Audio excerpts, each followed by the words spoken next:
What is going on, guys? Evan here from Evan Sports Corner, back with another live stream here on the channel. Today, we have the Atlanta Falcons and the Buffalo Bills here on Monday Night Football. We got ourselves a good one today. I mean, this is going to be a good one here. We got the Atlanta Falcons at 2-2, the Bills at 4-1. So we have two teams with some very talented offenses. And obviously the Bills one of the top teams in the NFL. Oh, I don't know why that says 4-2. The Bills are 4-1. Let me change that real quick. I don't know why it says that. I put 4-1. All right. Should be changed up now. Here we go. Falcons going to start with the football here. Bijan Robinson, the superstar, in the backfield. And first play, Robinson. Ball came out. A flag is down. Wow. That is not a good start for Atlanta whatsoever.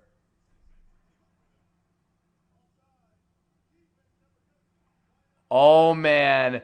The Falcons just got completely saved. I love you, Bijan, man. Oh, Bijan, that would have been really bad. Offsides on the Bills. Saves a fumble as Bijan just got that one.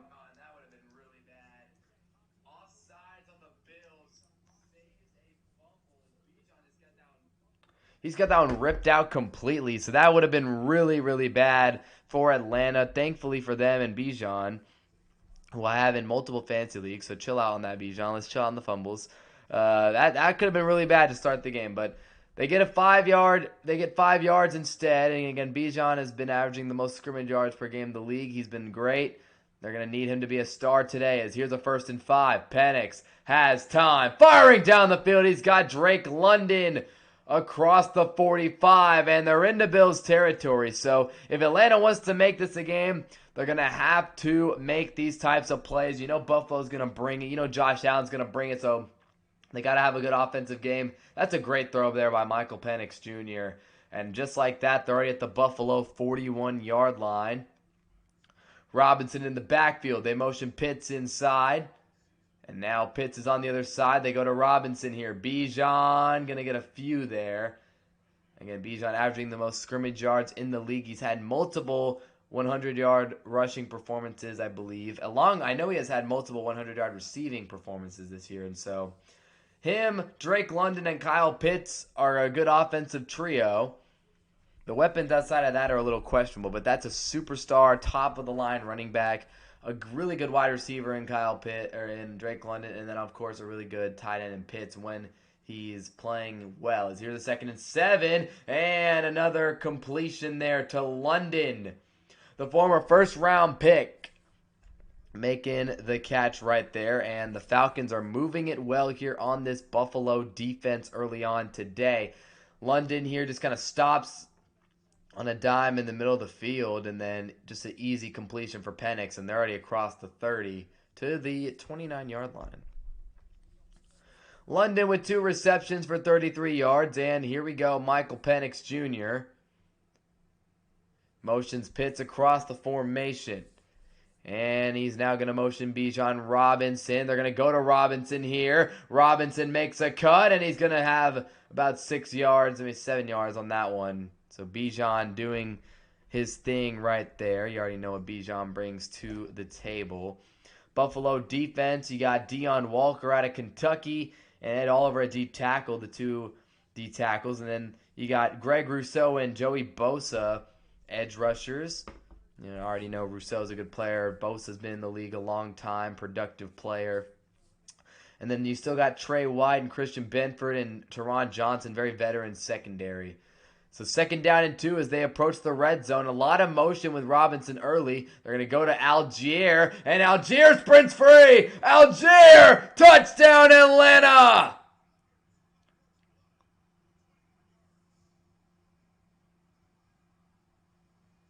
Wow.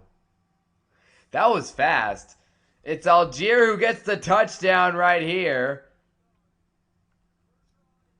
And that is just a great job of blocking by Atlanta. Algier has an easy hole to run through, and then just boom, gets into the end zone. And the Falcons a quick opening drive touchdown by the Atlanta Falcons right there. That is beautiful work from them, I gotta say. And now Koo will kick this, or not Koo, no longer Koo. It's Ramos, I believe, or Romo. Knocks it through. And Atlanta takes a 7-0 lead on an Algier touchdown. What a start to this game for the Falcons.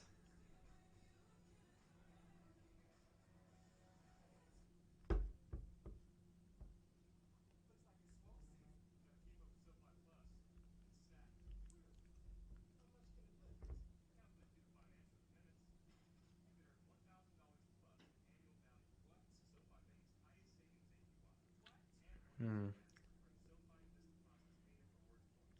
Well, well, well. That's crazy. What a start to the game, though. What a start. I mean, Atlanta really just marched it down the field there. Not, simple as that. They marched that football down the field. Really had no sort of. There was really nothing that there was just really no chance to stop them on that one. I mean, you gave easy completions up. Penix looked comfortable, made a couple really nice throws. Almost had the Bijan fumble. I mean, that would have been quite big, but didn't get that to go your way, and because of the offsides, and almost had the Bijan fumble. I mean, that would have been. And then just after that, it was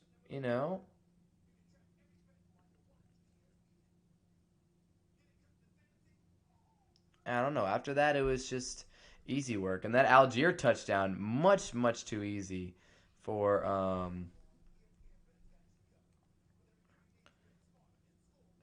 for the Falcons. I mean, they didn't even make it tough at all. They didn't make it tough whatsoever. Um, so Buffalo gonna have to make some adjustments defensively, no doubt about that. They're gonna have to figure something out with that one.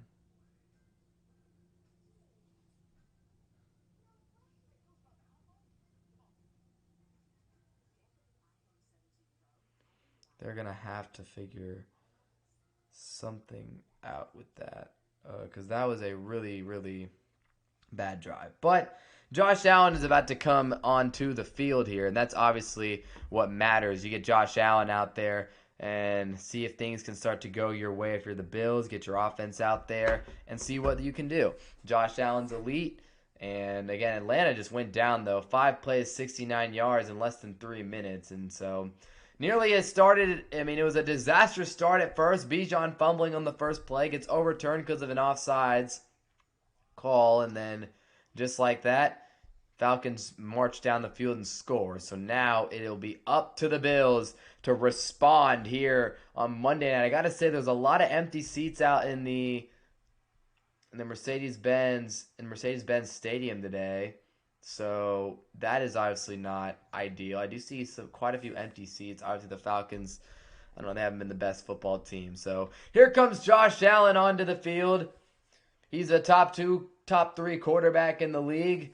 Some would say he's been the best quarterback in the league this year. Again, the Bills coming off a tough loss where Allen arguably got outdueled by Drake May a week ago in his own home stadium. So the Bills, they've won some big games this year.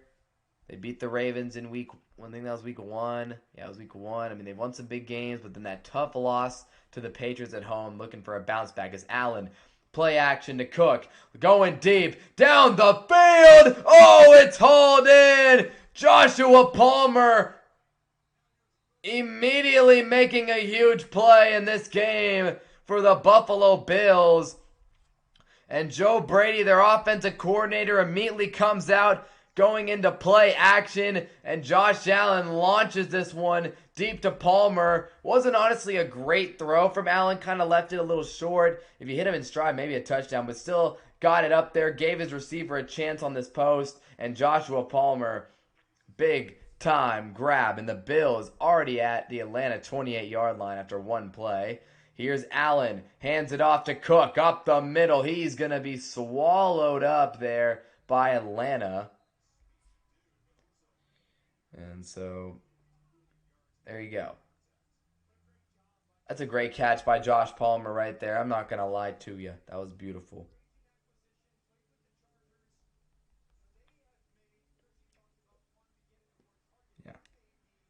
I thought I was right about that. All right.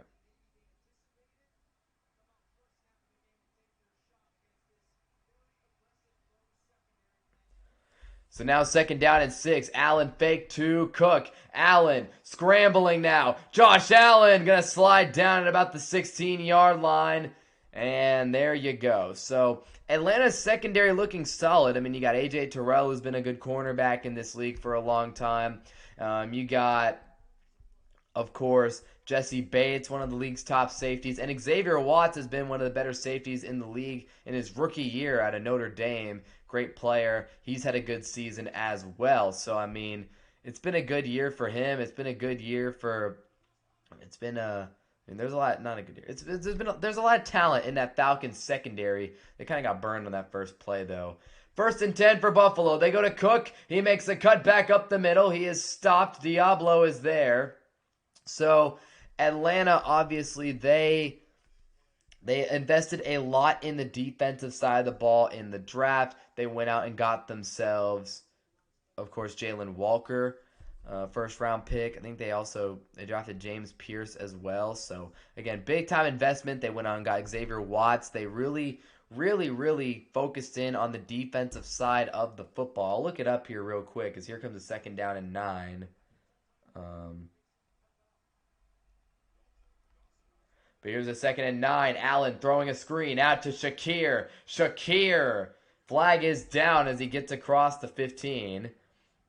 And yeah, they drafted Jalen Walker and James Pierce in the first round this past draft. So, I mean, they used 2 first-round picks on SEC defensive guys in the front 7. And it's going to be a holding call on Buffalo right there. So a couple tough penalties on them early as, my goodness, the Mariners are up 9-3 on the Blue Jays. Holy cow.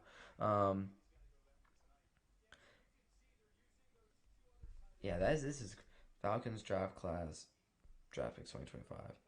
Yeah, so many defensive players. Yeah, round 1 you had Jalen Walker. Round 2, James Pierce. Round 3, Xavier Watts. Round 4, Billy Bowman. I mean, that's four new guys, 4 new defensive players, 4 new guys.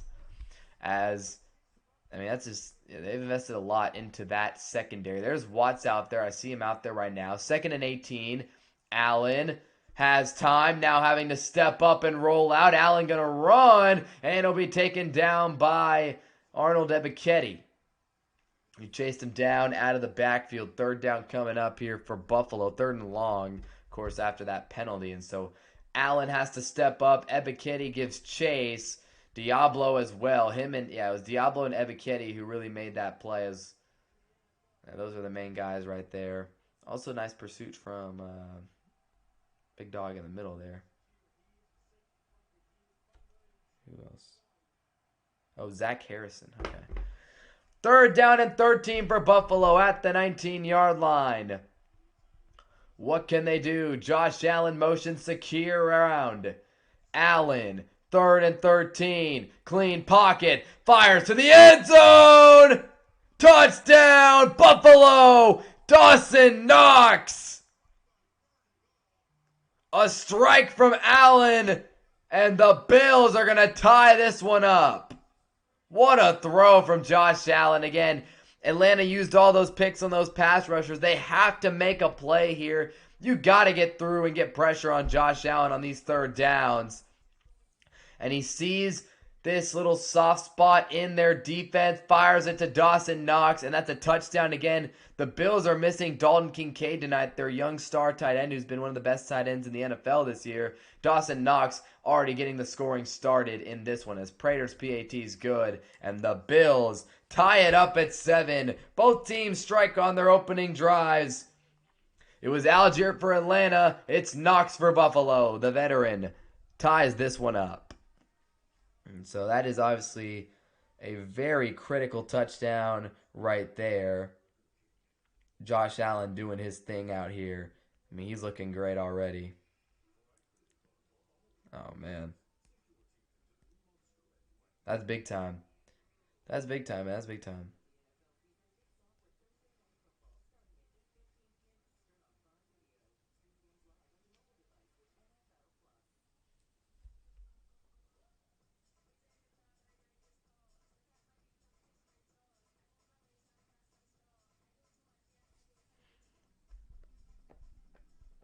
That is big time though. What a throw. Josh Allen looking great right now.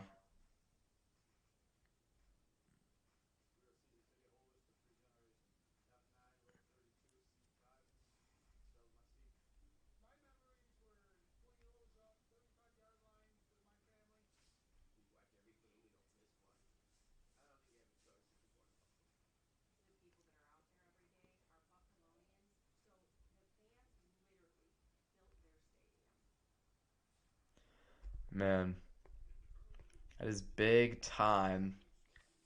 Some fantasy matchups are going to be won this week, and then during this game, I mean, if you're like me, I have Bijan Robinson and Josh Allen on on one fantasy team.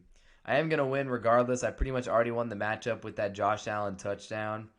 Um, so anybody want to talk about their fantasy football teams, drop it in the chat. I'm in a bunch of different leagues, but in my main one, I'm about to be 6-0. I've had a really good season. I drafted a lot of really good players. Josh Allen, Bijan Robinson. I had the second overall pick in a 12-man league. So I got Bijan, my second pick, second overall pick. Who did I draft in the second round? I think it was Bucky Irving, who hasn't really done a whole lot for. He helped me at the beginning of the season, but hasn't really done much for me lately. He's been injured and he's going to be out another week. But I got Bucky Irving, and then Josh Allen. I drafted Josh Allen in the third round. Um, I went quarterback really early, and I'm pretty happy with that decision. I mean, JSN was drafted the pick after him. Obviously, JSN probably would have been the better pick, but the way that my team's constructed with my running backs, I'm really happy with it. Having Cam Scattaboo, Bijan Robinson, and Bucky Irving, getting Scattaboo late. My receivers on that team kind of stink. Jordan Addison's okay. He's been suspended. He's actually done pretty solid for me since he's come back. And then I've had Mike Evans, who's been out, and well, that kind of sucked. But yeah, and then DJ Moore sucks too. But I just have a lot of good running backs. Like I picked up Rico Dowdle. Anybody pick up Rico Dowdle? Let me know, man. Rico Dowdle legitimately has won me 2 fantasy weeks in a row just by dominating. Anyways, so Falcons return it. There's a flag down, but they just cut to Landover, Maryland, where you have the Commanders and the Bears. So a Thursday night or a Monday night doubleheader tonight. Commanders and Bears. Who get to win out there? Cowboys play the Commanders on Sunday after this, so I'm interested to see how they look tonight against the team that demolished us earlier this season. Falcons have a first down and 10, 7:55 to go in the first quarter, and Atlanta will try to make it happen. A first down and 10 for Atlanta.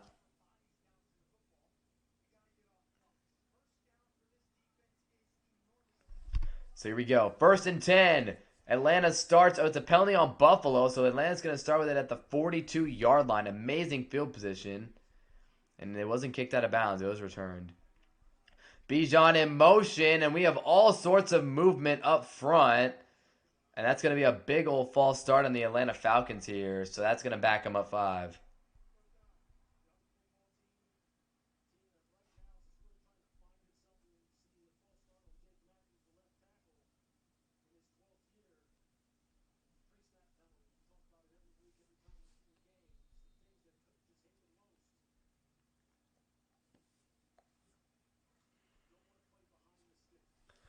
First and 15. After the penalty, Algier in the backfield. I think that's Robinson. They got him lined up at wide receiver. They're trying to get both of them on the field at the same time. Here's Penix, and he's going to look check down, and it's complete to London. They're going to call it a completion as London already with his third reception of the day. So you got a lot of big time. I know I'm talking about fantasy football out here because I love fantasy football, but you got a lot of heavy hitters in this game right here. You got Bijan, uh, you got Josh Allen, you got Drake London, you got James Cook, and then if you're in a deeper league, so maybe someone out there starting Michael Penix this week. Kyle Pitts probably starts in some leagues. Here's Penix lofting down the sideline, incomplete, as he just kind of threw that one away. Uh, yeah, I'm trying to think. Dalton Kincaid would start in most leagues, but no. in some of my leagues, people start Khalil Shakir and Keon Coleman, but obviously it's mainly that big four of London, Bijan, and Allen and Cook, and then I'd say Pitts also is in there. I think Pitts has done decent this year. 3rd and 13 at the 39-yard line here for Penix in the offense. Motions a man inside. Penix pressured, and he's stepping up, trying to run, and he's going to be taken down by the Bills. As Solomon made the tackle, he held up well in his rush lanes, and the Bills defense is going to get the big stop here. So Greg Rousseau is the one who made it all happen. He wins against the Falcons right tackle there, and he's able to step up and make a big play, forcing Penix to move in the pocket, and eventually he's sacked, and the Falcons will have to punt. Brandon Codrington. Well, that's the Bills punter. Bradley Pinion will punt it away to Brandon Codrington. And Pinion will send this one away. It's down to about the 15, where Codrington will look to return it. He makes a man miss. He'll be tackled from behind at about the 26-yard line. And that is where the Bills will take over. So, obviously not ideal if you're Atlanta. Pretty rough drive there. You just they had good field position, and then just put themselves behind the chains with the false start, and they just really couldn't recover from that. And then again, offensive line gets whipped on 3rd down.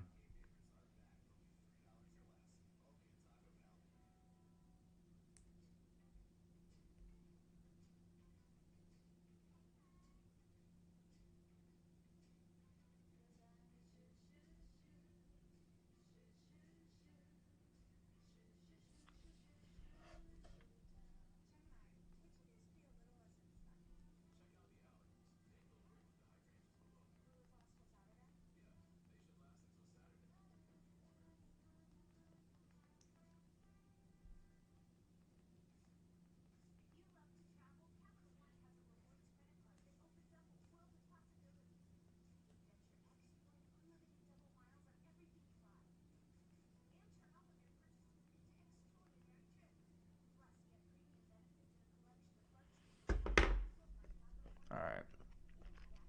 Yeah, that's just really good defense from Buffalo, though. Got to hand it to them. If y'all listen, by the way, be sure to click the subscribe button again. Really helps out the YouTube channel.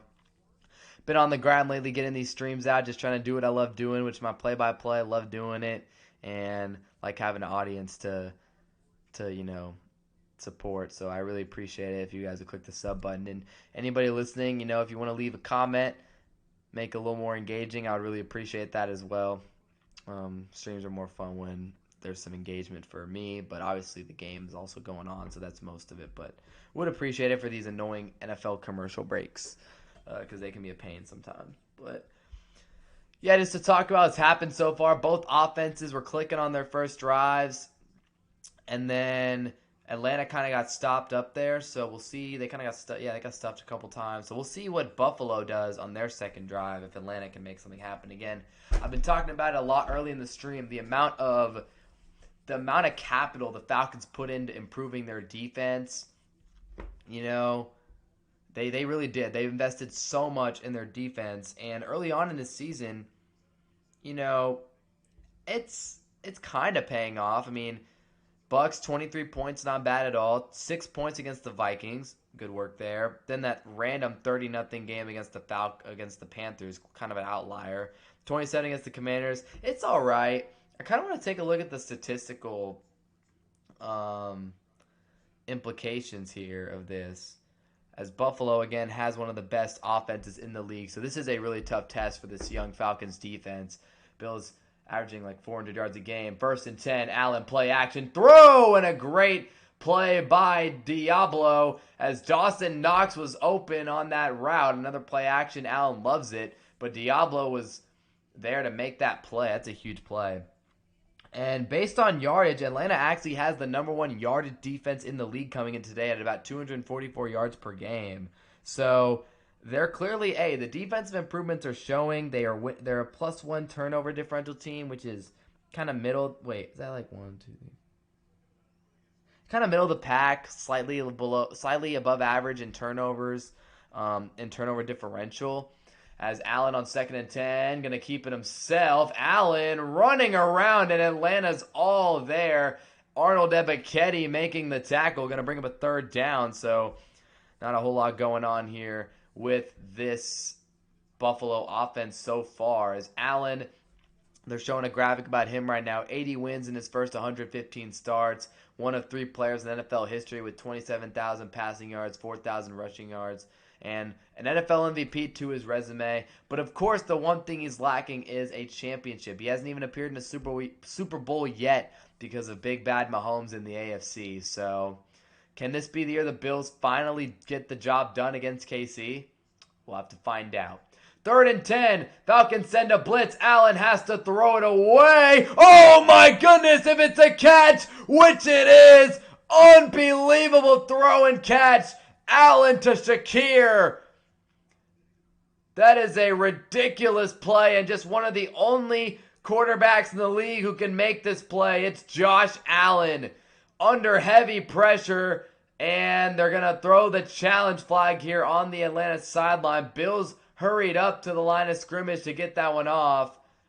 But Raheem Morris and Atlanta get the challenge off in time, and they will look at this one. This was a really tight throw.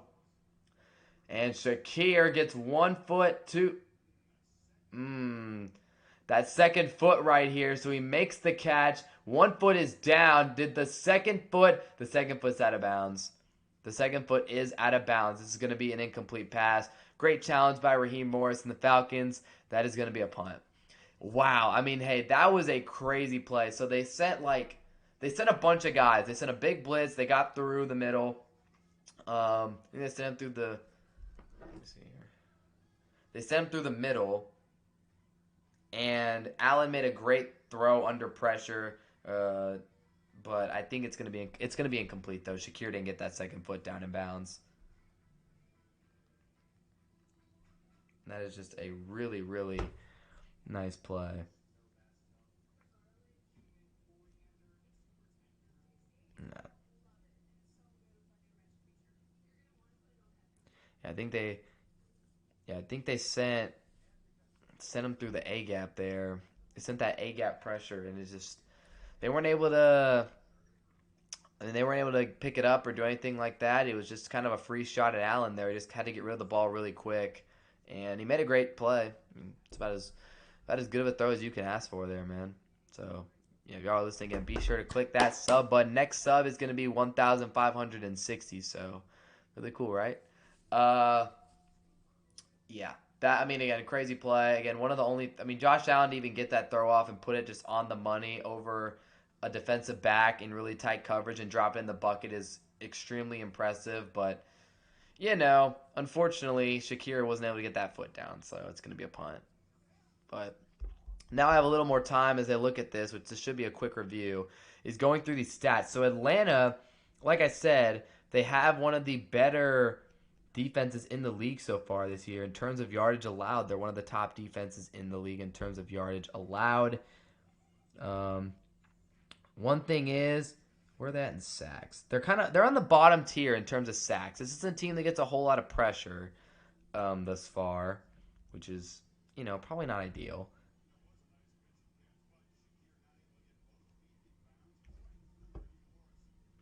And yeah, that's actually a really good challenge there though by Raheem Morris to get that one off. And so Atlanta's had the best passing defense in the league early on this year. Middle of the pack run defense, but they've been really good in pass defenses. The Bills will punt this one, and it's going to go out of bounds at about the 35 or so. So yeah, there you go. So yeah, so they have a good pass defense, which is kind of interesting because again the sack numbers aren't there. Take a closer look at Atlanta's statistics on the year. Their leading pass rusher in terms of sacks, which again sacks isn't everything on defense. I get that, but it's good. I mean, it makes sense. They have a good secondary. Terrell, Bates, Watts has been elite. It makes sense. Their leader in sacks on the season is Zach Harrison. So He's got a couple sacks on the year, and then you got Dorless, the defensive tackle. Jalen Walker has 1 sack. Leonard Floyd a sack and a half.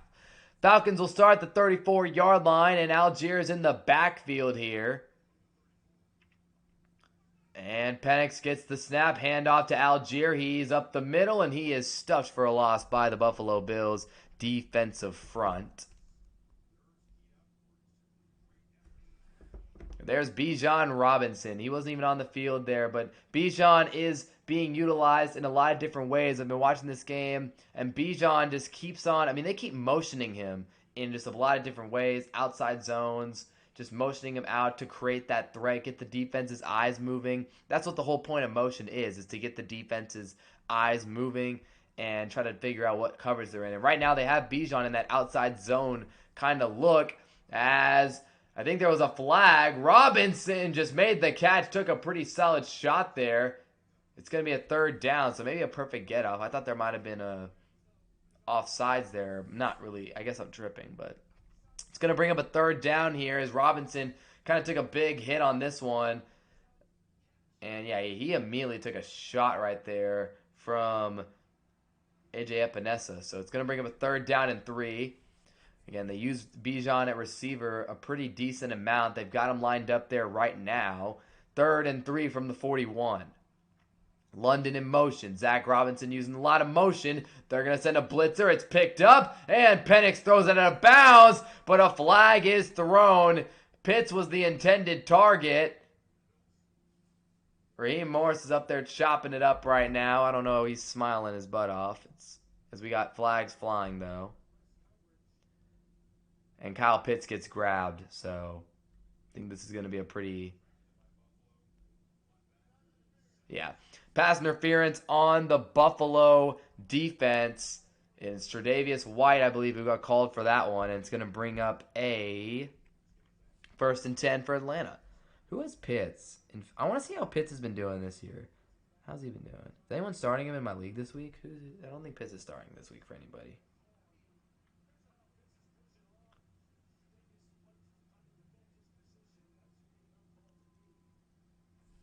And the announcers on the broadcast seem to think it could be a no call. Here's a 1st down and 10, and a flag flies again. So I think we're going to get a false start in Atlanta and back them up. So Pitts has been all right. 59 yards, 37 yards, 39 yards. And then last week had a good week, 70 yards.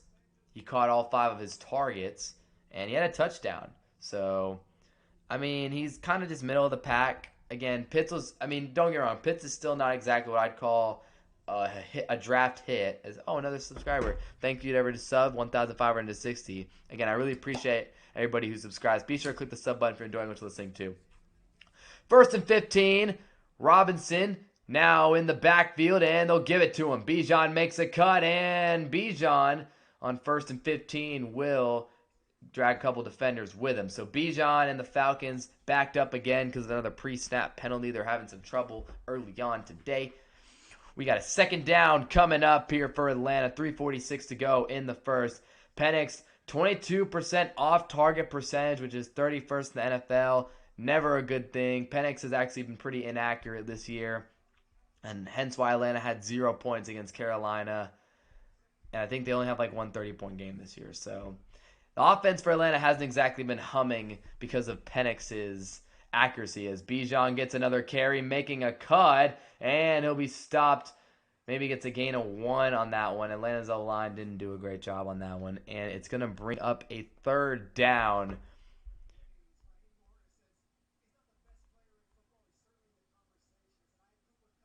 Yeah, Bijan is definitely one of the best players in football. There's no doubt about that. So, 3rd and 7. They're going to put Bijan a receiver here. He's averaging, he's 7th in rushing yards per game and 2nd in receiving yards per game among running backs, I believe. Pretty impressive stuff.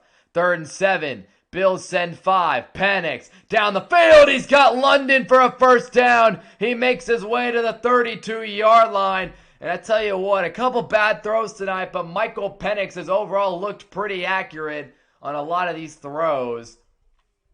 And I mean, again, I'm not going to sit here and act like I've watched a ton of Falcons football this year. I haven't. By the way, London is having a good first quarter. He's been really clutch. But Penix, I watched him in college a pretty decent amount. He was so accurate in college, man. As London's already over 50 yards in the first quarter, Robinson gets the carry, makes a man miss with a cut. Bijan dragging defenders inside the 10-yard line. Talk about one of the most electric players in the NFL. One of my favorite players. I mean, he's a University of Texas Longhorn legend. And this is just a great job. Offensive line gets a ton of credit from me on that play. They do the job. They let Bijan get to the second level. He makes a great cut and makes a man miss, doing what he does best. Props to Atlanta's O-line and Bijan for turning that into a great play. Bijan, 1,400 yards, scrimmage yards after contact since 2023. No, not many guys better after contact than him. First and goal from the 9 now. Penix gets the snap. Bijan gets it again. He's got nowhere to go. He's trying to spin. He maybe gets back to the line of scrimmage there. Not a good run play from Atlanta whatsoever.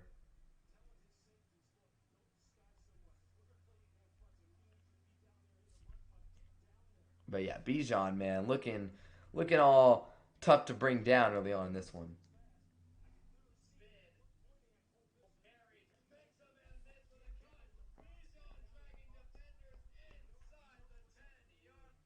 All right. Second down and goal. Atlanta 25th in red zone TD percentage this year. It's definitely not been their year in the red zone thus far. They got Algier in the game, though, and they'll fake it to him. Penix throwing underneath and incomplete. That one was one of those off-target passes as Kyle Pitts was the intended target. And now all of a sudden a third down and goal coming up for Atlanta. But going back to my point about Penix, he was so accurate in college. I mean, this guy is the reason why my Texas Longhorns possibly don't have another national championship right now. He was insane in the Sugar Bowl. He threw every single pass perfectly on point. Deep, medium, short. Every single pass was a precision dot from Michael Penix. And I just find it hard to believe he's having accuracy troubles. I thought that's always been a strength of his. Third and goal from the 9. And Penix standing in, throwing to the end zone. I think London's in. I think he stretched it across. Yes, he did. Touchdown, Falcons. Penix to London has been the connection all quarter long. And Atlanta's going to take the lead here. Drake, London, clear stretch across. Great job by him. Jackson Arnold could learn a lesson or two right there from Drake London about how to stretch a ball over the goal line. Any Auburn fans, that might be a sore subject because I think he got over. But that is a great job by Atlanta. Another good drive. Again, got the help from the officials with the PI on Pitts. But some good plays from Bijan. Some clutch receptions from London. And a good PAT right there. 14-7 is the score here in Atlanta on Monday Night Football. We're about 20 minutes or so away from the start of the next Monday Night Football game, so I need to move this over. But let's just watch this back. Buffalo sends 4. Bijan's in the backfield. What is Bijan doing? He's just kind of not doing a whole lot. And Penix with a really precise throw. See, I think it's just a consistency thing with him. Because that was a tight coverage dime from Michael Penix Jr. Put it right in Drake London's hands. And again, London does a great job with the body control, able to get that arm and stretch the ball out over the pylon. Or over the... Yeah, not over the pylon. Not over the pylon. Over the white line, over into the end zone. That's just a great job right there. So, Atlanta will take a 14-7 lead with 26 seconds to go in the first quarter. And again, if you are a Drake London fantasy owner, he's having a great game. I don't know who's starting him in my league. Who's got Drake London? He definitely can win somebody a matchup as the Bills are going to take the kickoff here from the 20, and they'll get about the 26-yard line on that return. Anybody who is Drake London? Drake London already has 17 points. Wow. Guy in my league who has him is down right now for 21 points. He's down 21 points, and he has Drake London and Matt Prater. He has 21 more points to go. I think he's cooked. Unless Drake London just has, like, because in my league, what I also do is I like to reward long touchdowns. So you get a couple extra points if you get like a 50-yard touchdown or something like that. I have that as a setting. As here's Cook getting the carry, and he is stuffed up the middle by the Falcons. Onyemata's in there, and I think the Bills are just going to take this to the second quarter.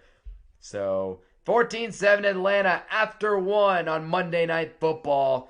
What a start to this game for Drake London and Michael Penix, as they have Atlanta up after one. But yeah, I do that. So if Drake London can like score a really long touchdown or something, hey, maybe, you know what? Hey, maybe my guy can come back and get that win. I wouldn't bet on it though. But as for me, I got my matchup wrapped up. I mean, it was pretty much a foregone conclusion. I was down 2 points coming into today with Josh Allen, Bijan Robinson, DJ Moore, and Matt Gay, Washington's kicker. So 4 players versus 1, Dalton Kincaid, and my opponent, who pretty much already accepted defeat, didn't even bother to check his lineup, which, interestingly enough, if he had just checked out his lineup and saw Dalton Kincaid was out and picked up Dawson Knox. Dawson Knox actually has a touchdown today and has 9 points. So he would still be losing, but it'd be like a 2-point game right now. I mean, it's not like it matters, man. He would have lost anyway. But yeah, shout out to Bijan and Josh Allen for already bringing it home. If y'all are listening, man, be sure to click the subscribe button and comment in the chat. Again, I can't see the chat at all times because for some reason my YouTube studio doesn't show me the chat anymore. But I do like to I try to look at the chat sometimes on my phone. So if y'all want to click that sub button again, really would appreciate it. And I would appreciate if you would chat about football. Really appreciate it.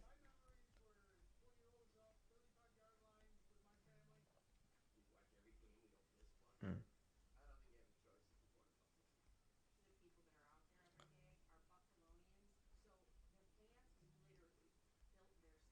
What the? Is it Cowboys Jets? What week was it?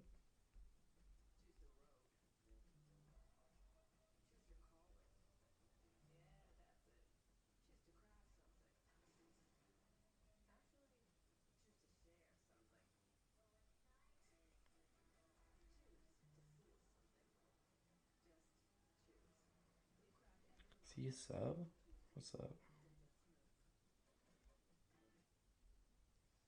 Hmm.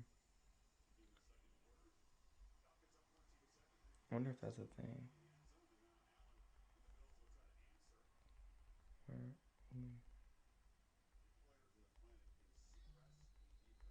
I need to figure this out. All right. Second down and 10 for Josh Allen and the Bills at the 36. Allen slinging it left side of the field, and it's incomplete. AJ Terrell wins that matchup versus Keon Coleman, and it'll bring up a third down and long.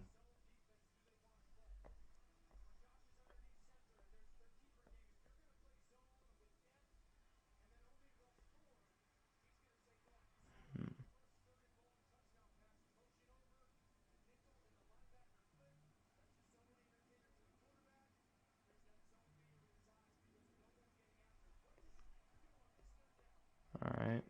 Yeah, is that anybody can say okay, yeah, anyway. All right, cool. Third and 10 now for Josh Allen and the Buffalo Bills. They send pressure. Allen throws it underneath. Shakir makes a couple guys miss, and Shakir gets to the 40. He's got a first down. How about the shiftiness there from Khalil Shakir, man?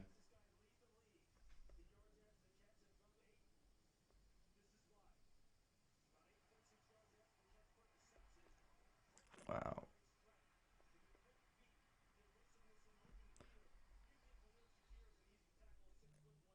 All right, cool. Wow, what a play. I gotta give Shakir credit. That's what a good wide receiver does. Is he gives his quarterback some leniency there and can make a big play like that. First and 10 now. New set of downs. And now Allen going down the field into tight coverage. He finds Palmer. And they're going to throw a flag for 15. Oh, no. That's not good for Josh Palmer. That was a hip drop tackle there by Alford. And obviously the NFL made a point of emphasis to flag hip drop tackles for a reason. I mean, that is one of the worst tackles in.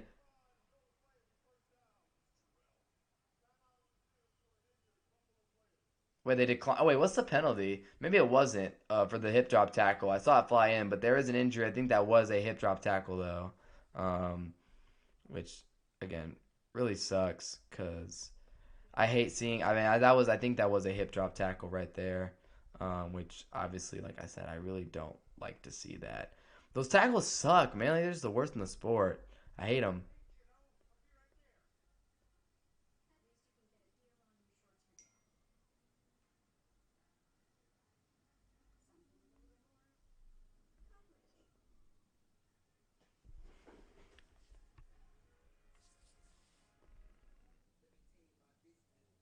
Wow.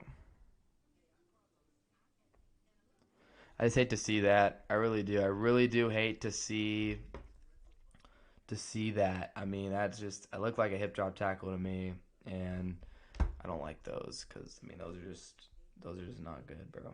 Not good for the sport, man. People going down like that, it's just not good.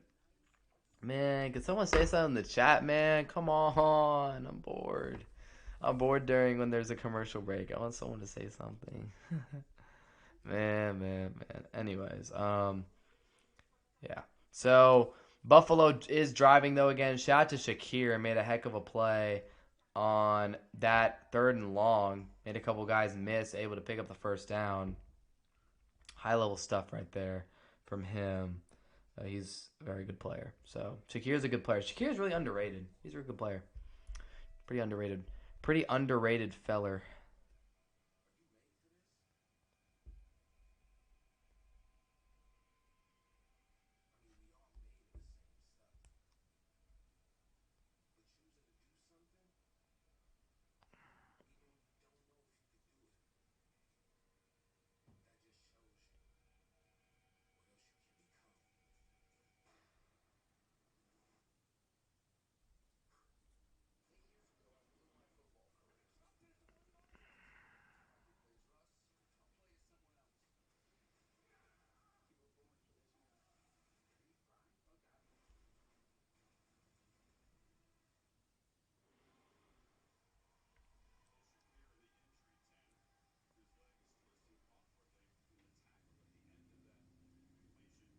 Yeah, it's kind of like a hip drop type of tackle here, and then Palmer just lands awkwardly.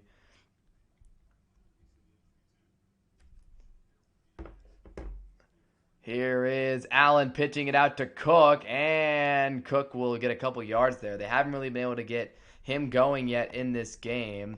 They've been doing a lot of play action and things like that. I think maybe they're setting up for later in the game where they're going to start leaning on Cook more, but I mean,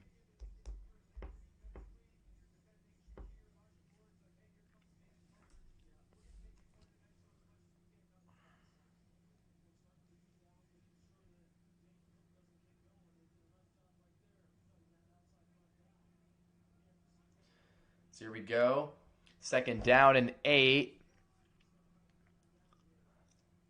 Allen looking, he fakes it to Cook. Now he steps up. Allen gonna be taken down. I think Atlanta's gonna get. Yeah, I think they're gonna get a sack with that one. Or what the heck is that name, bro? Rook, I believe is his first name. We're gonna call him Rook.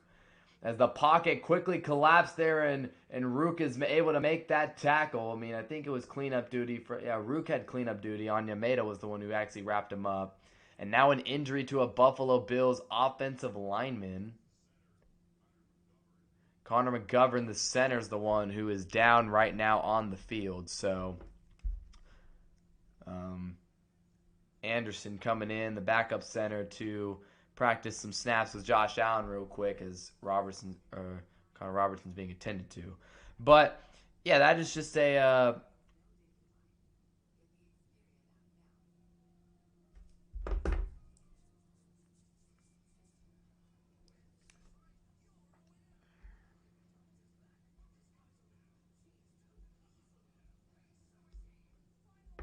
yeah. What was I saying? Yeah, Josh Allen though the pocket pretty quickly collapsed on him there, and just they couldn't get the job done on that play. Atlanta's pass rush, they've actually been causing some problems early on in this game. And the thing I'm impressed with is I'm surprised. I get they're running a ton of play action, but I'm surprised they're not trying to establish James Cook more. He has, it's 4 carries, 8 yards. I guess they're kind of trying, but he's just finding no running room on any of these plays. Wait, does NBA season start this week? Or am I tripping? When does the real NBA season start? Preseason. NBA season starts Wednesday the 22nd. Or at least for the Mavericks, that's when it starts. We play the Spurs. Cooper Flag's debut. I'm excited. But Atlanta's looked pretty solid early on. And by the way, if y'all are listening, be sure to click the subscribe button to really help out the channel. We got a big third down, I believe. Third down and 8 coming up for Atlanta. Or for Buffalo. The Atlanta 42. So, gotta think this could be 4-down territory. Josh Allen's playing pretty well. 4 for 7, 94 yards. He's made some big-time throws. Atlanta's got to get pressure on third down. I know they just had a sack. They got a little lost there. You got to get pressure on this third down. Or, if you give Josh Allen enough time, he's just going to throw a dime. And that's just what Josh Allen does. So, really, really big third down coming up here. And, again, we'll see what Buffalo can do. If a new center's in the game for this play, most likely, how much does that affect things? And there will be a new center as McGovern is going to go to the blue medical tent. So what happened to him on this play? Oh, you guys kind of got taken down awkwardly there with when the pocket collapsed. Just kind of went in awkwardly. Josh Palmer, another Bills receiver who is also injured, is being worked on the sideline. So no Palmer, no Robertson on this 3rd down and 8. Allen checking the play at the line. Plenty of time left on the play clock. New center in the game. 3rd and 8. Ton of pressure. Allen spins right into a sack. The ball also came out. It didn't matter. Alford got the sack. And Diablo, there were a ton of Falcons. Josh Allen's a little banged up after that play. And just a complete collapse there from the Bills line as Diablo also was in there. There were a lot of Falcons. I think there were 3 Falcons right here. They send a huge blitz at Josh Allen. Diablo comes in up the middle, and he wasn't even the one who got there first. It was Alford who got there first on that play.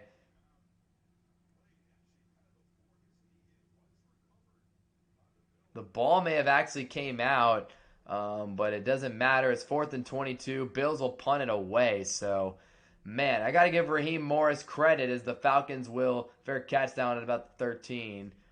Got to give him credit. They sent that blitz to where Josh Allen had that pressure up the middle. That interior pressure burst pipes 100%. But they sent that pressure up the middle.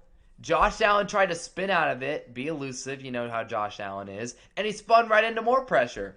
Perfect blitz call from Raheem Morris. Again, I said it before the play even started, even developed. I said Atlanta's got to get pressure on this 3rd down. They got to make something happen, and they did. They did a great job. They did. They did exactly what I said to do. Am I a football genius? No. Falcons will start with it at the 14, actually. And Penix will motion him inside. And a fake. Penix. Pressure. A flag was down. He's going to be sacked. I think that Atlanta jumped off sides. Joey Bosa is the one who got the sack. But I believe that there was an offsides. Which, if it was, Penix, you're a moron. You got to get the ball out. Yeah. So it's going to be an offsides call there. I thought I saw that movement up front. It was Ed Oliver, it looks like, who was the one who jumped off. And he feels bad. Joey Bosa got that sack. But, I mean, Penix, bro, you got to know that you got to be more aware. I mean, awareness is so important in a quarterback. It's actually probably one of the most important attributes in a quarterback. Obviously, arm talent, processing speed, kind of goes in processing speed also kind of goes with awareness, but you got to be aware in that situation that you have a free play so that you can get the ball out and take a shot down the field. Penix wasn't aware, and boom. 1st and 5, and they go to Robinson, who gets free. Bijan Robinson down the sideline, breaks the tackle. Bijan, if he didn't step out, it's a touchdown. We'll have to see if he stayed in bounds, but as of right now, it's an 81-yard touchdown for Bijan Robinson.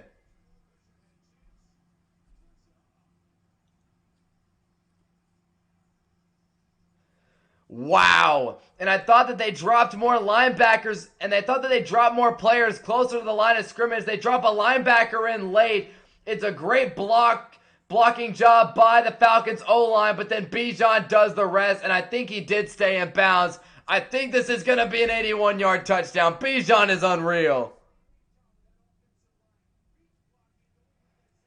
21-7 the score.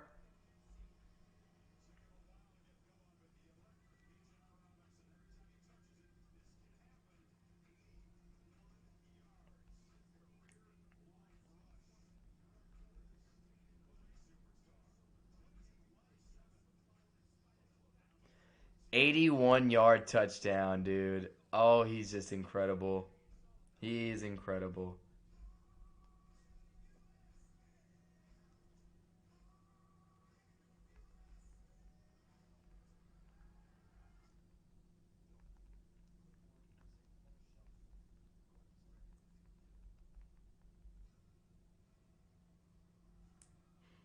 Man. Bijan with an 81-yard touchdown. If anybody needed Bijan to win them a fantasy matchup tonight, I think he just did that very, very easily. He's already up to 27 fantasy points, bro. Holy cow, Bijan is elite.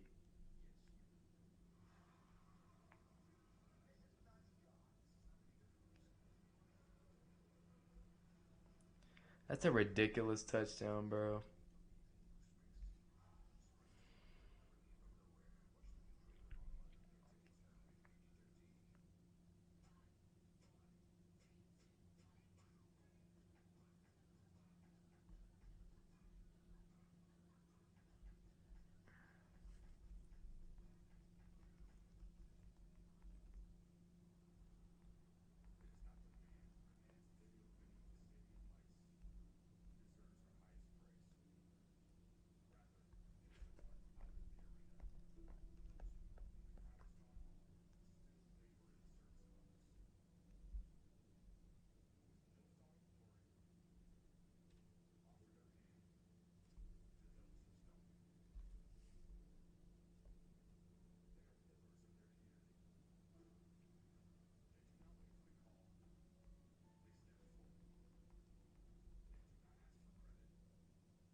Wow, I mean, he really just cribbed an 81-yard touchdown, bro.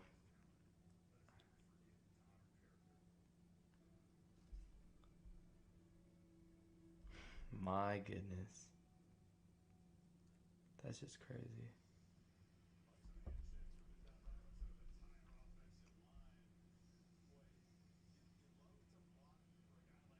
That's a great. Yeah, they got to give credit here. Washington.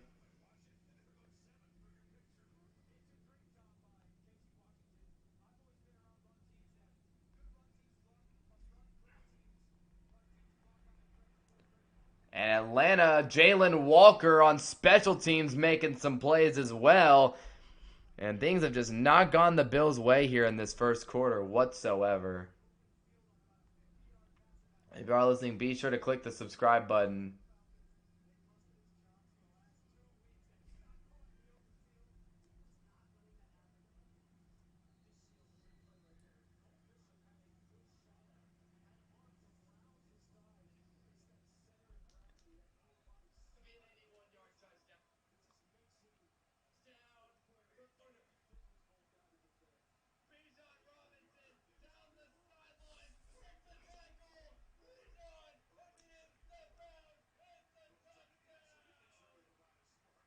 So Cook up the middle, going to get a solid few on that one. Second down coming up here. And there's Bijan.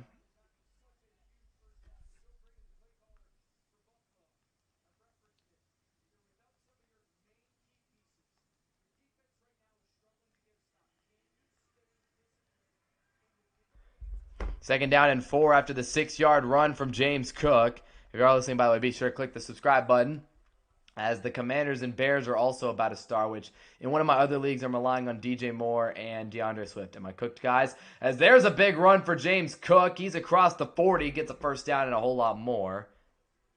So there's a little Monday night doubleheader.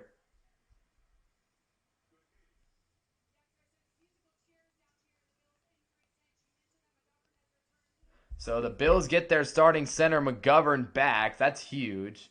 Wait, why did I say Robertson? I was saying Robertson. He's McGovern. I'm an idiot. Josh Palmer still banged up. Bills at the 42. Man in motion. Gilliam. They're going to go back to Cook. And James Cook gets a couple yards, dragged down by the rookie safety, Xavier Watts. Once again, if you are listening, man, be sure to click the subscribe button. And I know I'm a Texas fan, and I love Bijan. Bijan's one of my favorite players in the entire NFL. Definitely like top 3, top 5. I mean, top 3. I love Bijan. He was awesome for Texas for 3 years, and but I generally do think that Bijan is the best back in the league at the moment. Barkley's great. He hasn't had as good of a season this year, as the Eagles' offense in general hasn't had a great year. The one thing I don't ever hear again is don't compare him to Jahmyr Gibbs. He is way better than Jahmyr Gibbs. As here's Josh Allen trying to get someone open. He'll escape. Allen trying to set his feet, and now he'll just run, and he gets the ball knocked out by Caden Ellis. It's out of bounds, so it doesn't matter. But honestly, phenomenal defense. Again, coming into this game, and again, we talked about it a little earlier. The Falcons' pass defense is very good, and I saw that they didn't get that many sacks. So honestly, they're doing a pretty good job getting pressure on Allen today. But it's that secondary. Allen had a lot of time. He bought himself so much time by moving around the pocket and moving around, doing a lot. And the Falcons, again, they've improved their pressure rate by 8% compared to last year, where they were 25% worst in the league. They're 33% this year. As here's a 3rd and 3. Allen. Oh, man, that's an ugly throw from Josh Allen. Had a wide open Sanders across the middle. 4th down and 3. Threw that one into the ground. But just that I guess the draft investment is paying off, as it looks like Atlanta's going to get the ball back. Allen going to punt. That investment in the draft looks like it was worth it from the Atlanta Falcons by drafting the 2 pass rushers. You expect to see your pass rush rate go up, and well, it has, and that's big time. So, yeah, big time. But yeah, I mean, on that second down play, it's like Allen bought himself so much time, and no one got open. That secondary is really, really good. As now 4th and 3, Bills will punt it away, and this one is gonna bounce. Oh, it takes a good bounce. Bills trying to save it, and they will down it at the 5-yard line. So excellent special teams by Buffalo, backing Atlanta up with 8 minutes to go in the second quarter. Josh Allen and the Bills offense, great opening drive. They've struggled the last couple, and Atlanta with a big opportunity to blow this game open early in the second. About 8 minutes left, if you were curious.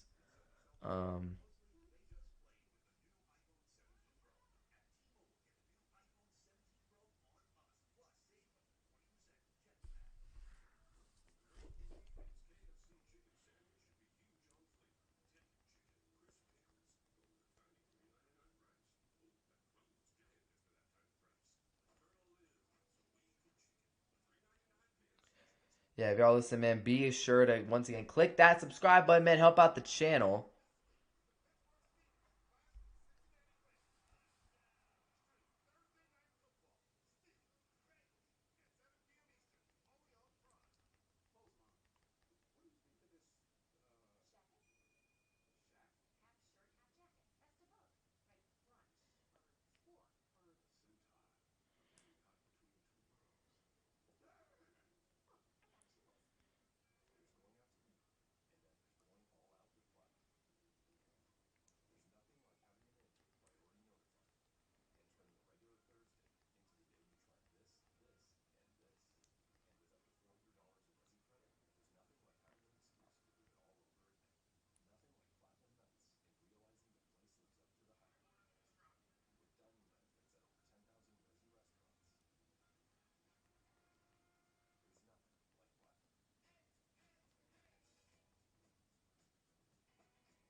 So what did Josh Allen do here?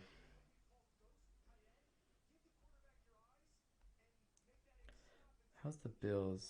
I need to check in on the other Monday Night Football game because there's one league I'm in where I'm actually like depending on some of those guys to win me that matchup. Is that Jake Moody? Wow. DeAndre Swift, not a bad opening drive. At the 5-yard line, my attention's on this game though. Here is Penix. And he goes to Robinson up the middle, gets a few yards before being brought down.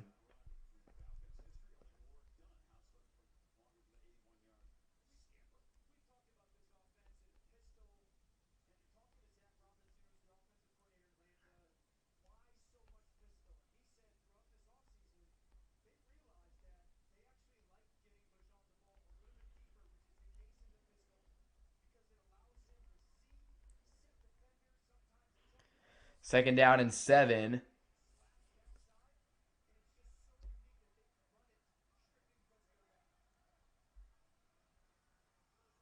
And Penix gives it to Robinson, makes some cuts.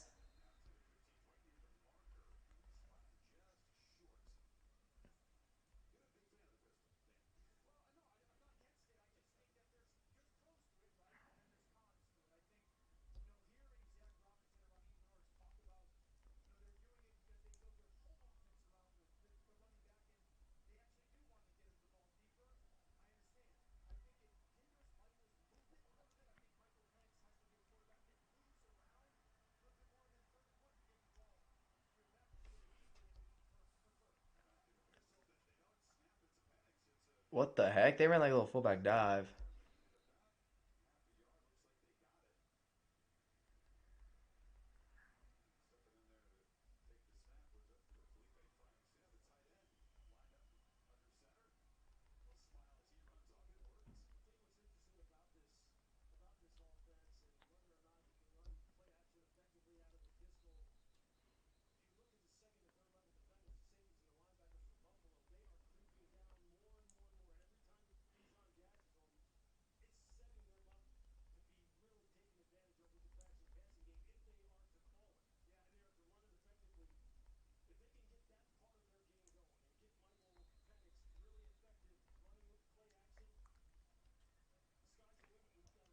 First down and 10 after that little weird QB draw type of play. Not QB draw. They were a little fullback dive type of deal.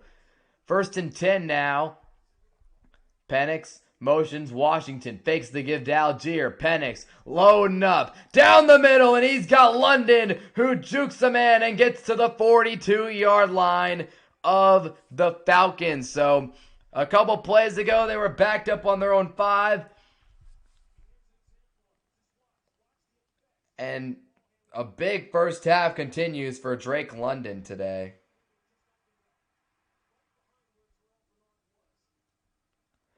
At the 42 now, Penix. Algier still in the backfield. He's got Washington, London, and Pitts out there.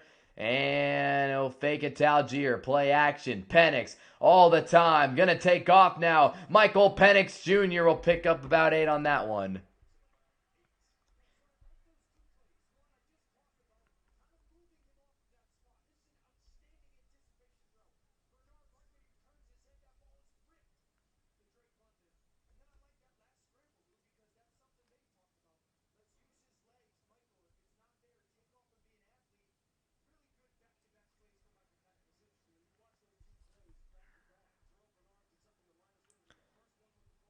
Second down and 3. London at the 49. And Algier gonna run.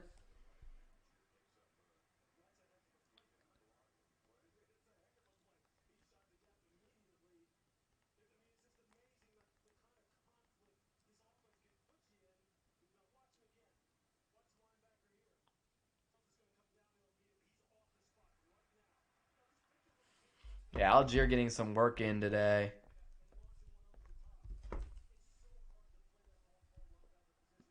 If you are listening, be sure to click the subscribe button. Big third down and 2 coming up for Atlanta. Penix has Algier in the backfield, giving Bijan some rest.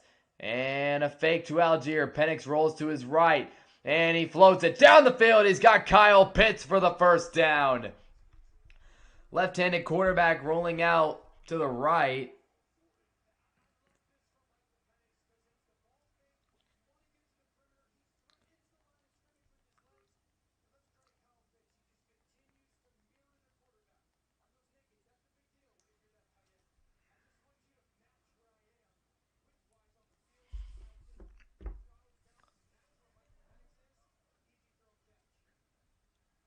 First and 10.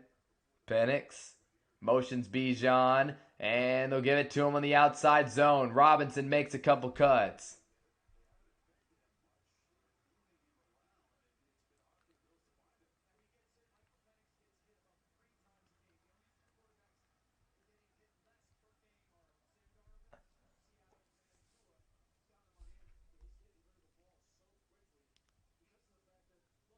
Bills defense is kind of struggling today. I'm not gonna lie to you. They're having a tough time out here today.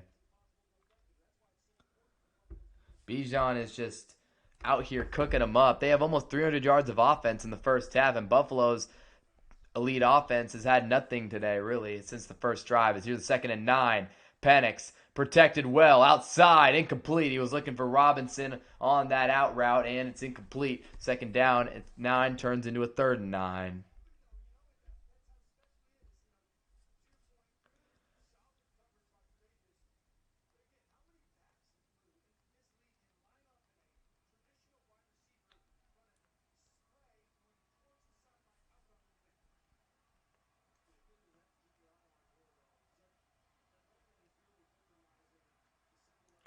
Here's a 3rd and 9 now at the 39. Penix has Algier in the backfield. Robinson lined up in the slot. London in motion. Will Penix go to London? He flutters one out there. Robinson makes the catch, trying to stay on his feet. He'll be a couple yards short.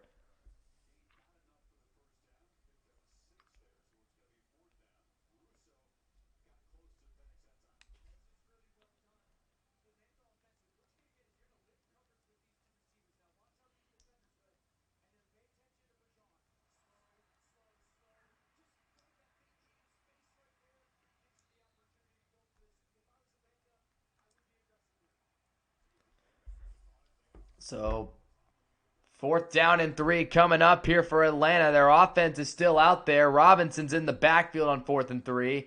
They're 4 for 8 on the season, and they'll have to mull over this decision at the 2-minute warning. So if you guys are listening, be sure to click the subscribe button. Falcons 21-7 lead. Decision to make here. Again, their kicking game isn't exactly what I'd call the most reliable this season, but you know how it is. I think they probably should go for it just because their kicking game stinks. That's my opinion, though. Bijan in my league is 30 in the first half.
Yeah, this has been crazy to watch. If you are listening, be sure to click the sub button.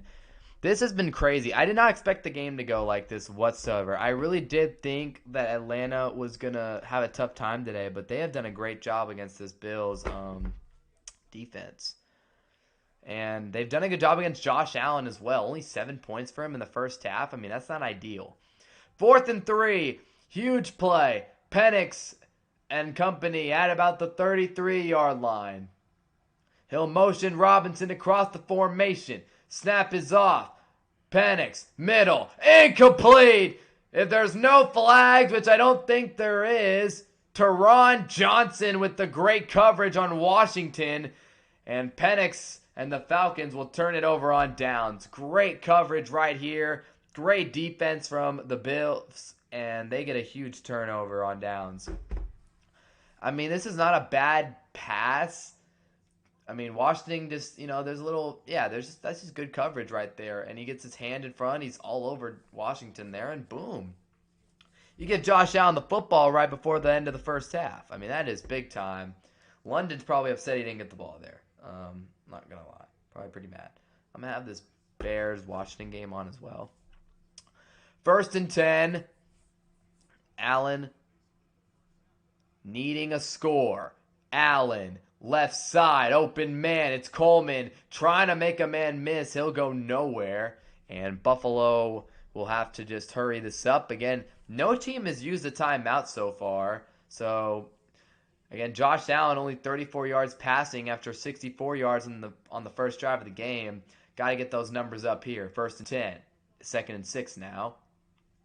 Allen has time on the run, fires to Shakir. He says he caught it, and the officials are going to rule it an incompletion. So now a 3rd down coming up, and Atlanta could get the ball back. This ball, oh man, I don't think he caught it. That was close. It looked like at first he had some really nice concentration and kind of made this play, but then oh, wait.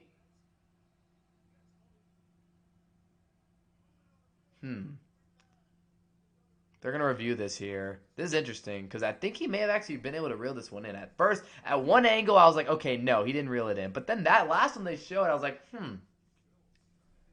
He gets it off the ground, and then I think he catches that. I don't think it touches the ground. That's a great catch. As we're watching this Bears game, Caleb Williams is going to launch one downfield. And, oh my goodness, Rome Odunze. Holy cow. See, I made the mistake in a couple of my leagues. I'll admit it. I had some questionable ball knowledge on some picks. I mean, again, who could have expected Emeka Egbuka to be like a top 5 receiver this year, though? Not me. I knew he was good at Ohio State, but I didn't think he would be that good. Ooh, what an ugly interception by Jaden Daniels there. Man, that was bad. Didn't expect that. But also, okay, DJ Moore getting bodied by Roma. What happened to DJ Moore being good? Oh, we just caught a pass as we speak, actually. DJ Moore, there we go, baby. 1st down. Yes, drag him. I need, again, in the comments, y'all let me know in the chat. Do I have a chance to win? Oh, another sub. Whoever just subscribed, thank you. Really appreciate it. Really, really appreciate it, man. I love doing it. Play-by-play is my dream. I want to do this for a living one day, and I love just getting the practice, getting the little audience here on YouTube. Anything, man. Everything's a blessing. So every subscriber, everything, man, it's actually just a complete blessing. So thank you, everybody who's watching, everybody who subscribes. I really, really, really appreciate it, man. Y'all have no idea. But do y'all think I have a chance to win this matchup? I have DJ Moore in multiple leagues. One of them I actually really need him though, which is this one. I need DJ Moore and DeAndre Swift to combine. I need them 12 more points out of both of them. Combined. 12 more points combined. I phrased that wrong at first. I need 12 points combined out of DJ Moore and DeAndre Swift. DeAndre Swift right now has 3. DJ Moore has 2. If they can give me 12 more points combined, I win. Yay, right? That's great. I win. That's huge. Can it be done? Again, those are not really the 2 most reliable players, but we'll see. So they actually... So Okay, I guess right. That's just so tough. I guess they ruled it incomplete, but I just don't know if it ever hit the ground. Oh well, is what it is, I guess. 3rd and 6 coming up here for. Oh, DJ Moore's made another catch. For the Bills, and an incomplete pass. AJ Terrell all over Keon Coleman. And the Bills are going to get another. They're going to be stopped again by this Falcons defense. And the Falcons didn't have to use a timeout. Terrell's kind of. Ooh. Man, that was a physical battle right there. I don't know. He kind of grabbed onto that face mask. I don't know. Elite corner beneficiary on that one. I don't know, man. That was yikes. 4th and 6. Bill's going to be forced to punt. And now Caleb Williams is slinging it right now. There's Colston Loveland. As the Bills are going to pump this football down the field. It's going to be fair caught inside the 15. There's a flag down. I think DJ Moore made another catch, so that's huge. Yeah, DJ Moore has 2 receptions for 30 yards. There we go, DJ. I now only need 10 points. Let's go, boys. What a game. Yeah, I think I have a chance to win that one, though. Not gonna lie. Flag is down here in this Bills-Falcons game. And they will pick up the flag or say there's no flag on the play, I guess. Cool. Falcons are going to get it back here. How aggressive do they play this? I think that they should be aggressive and try to go for the 3-score lead. Again, their kicking game isn't great, but at least give them a chance. I mean, at the end of the day, you have 1st down and 10. Field position is not great, but they have 3 timeouts to work with, 1:12 on the clock. Might as well go for that 3-score lead and make this a whole lot tougher. I mean, Drake London's done great. You got Bijan, you got Pitts. I mean, go for it. Go for the gold. 1st and 10. Penix dropping back. Goes to London, who again has had a great first half. London is fighting for every extra yard. Looked like he was only going to get 5. He picks up 4 more.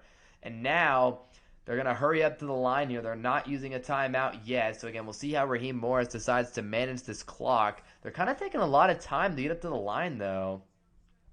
Only 50 seconds left on this next snap. Bills send pressure. Penix rolls out, and he'll just throw it away. So, yikes. That did not work out in their favor whatsoever. They just wasted a ton of time, and they threw the ball away. An injury now to a Bills player. Can't see who it is because the trainer's covering. I think it's Christian Benford who's down with 42 seconds left in the half. If you are listening, be sure to click the subscribe button. Drive fizzled out for the Bears, so Jake Moody's going to attempt his 2nd field goal of the day. If you're at all interested in what's going on out there, Jake Moody from 48, cut by the Niners, and this kick is good. He drives it right through. So the Bears take a 6-0 lead on Monday Night Football against the Commanders on the road. There you go. Quarterback comparison tonight. Michael Penix Jr., 67% completion percentage, 122 yards and a touchdown, 8 rushing yards. Josh Allen, pedestrian numbers, 45 completion percentage, not good. Only 98 yards, a touchdown, and 18 rushing. So hasn't been Allen's best half of football, no doubt about that. Michael Penix Jr. has honestly looked pretty good tonight. He's had a great day connecting with Drake London, who has almost 100 yards receiving in the first half. He's at 99. He's so close. And then Bijan has 130 yards. So when your running game gives you that type of support, I mean, that's honestly been the difference in the game, in my opinion. Allen hasn't been bad.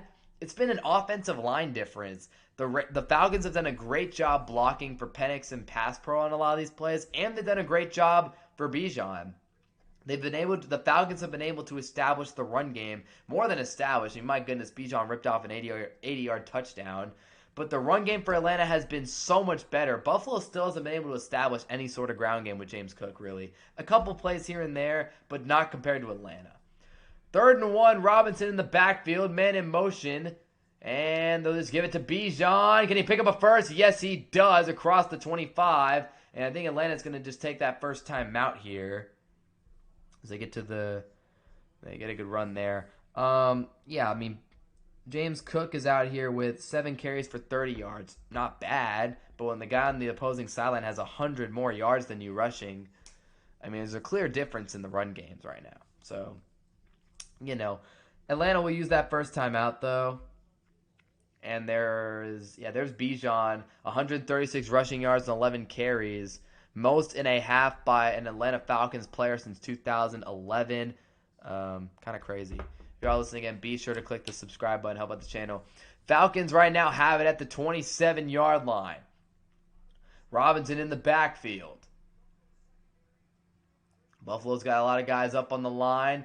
They send for Penix, launching down the middle into tight coverage, and it's incomplete. He was going for Washington over the middle of the field, and it was honestly a nice throw by Penix. It's a big loss in the Bills' secondary. Christian Benford walking slowly to the locker room. Teron Johnson's in coverage here, and they get just enough. I think the safety came in and was able to help make that play. Bad drop there by Casey Washington. Tough drop. I guess it's kind of a tough catch, but I think you got to reel that one in, man. I think you do got to reel that one in. 2nd and 10 now. That would have been a big play. Penix will motion a man inside. Gets the snap. 4-man rush. Penix launching deep again. Oh, that time he was off target. That's a bad one. Drake London was open. And I'll have to watch this back on replay, but I think Penix just missed it on what would have been a big gain and got in Atlanta to the 50-yard line. Out of bounds, too, with 25 seconds left. That's a bad miss. Penix is looking that way the whole way. Drake London is open. He clears the secondary, that corner there in the zone defense, and Penix just throws it too far outside. Now 3rd down and 10. Couple missed plays from Atlanta here to get them to midfield. Now Buffalo is just going to send the house. Atlanta's going to run it up the middle. Bijan will get a couple. And we got some extracurriculars after the play. Drake London just shoved a guy to the ground. There's 21 seconds left in the half. A Bills player is down here. So a pretty eventful final play. Bijan picks up Ed Oliver. Kind of makes him stumble. So that's a really nice job by him. Penix just misfired. The Bijan just showing off his many talents as he's able to also lay out a defensive tackle and pass pro. What can't Bijan do? As that is another injury to a Buffalo guy, which I already mentioned, but this defense cannot take many more losses. They've already got a guy down in the secondary in Benford. The half could not come any sooner for Buffalo here. 21 seconds left.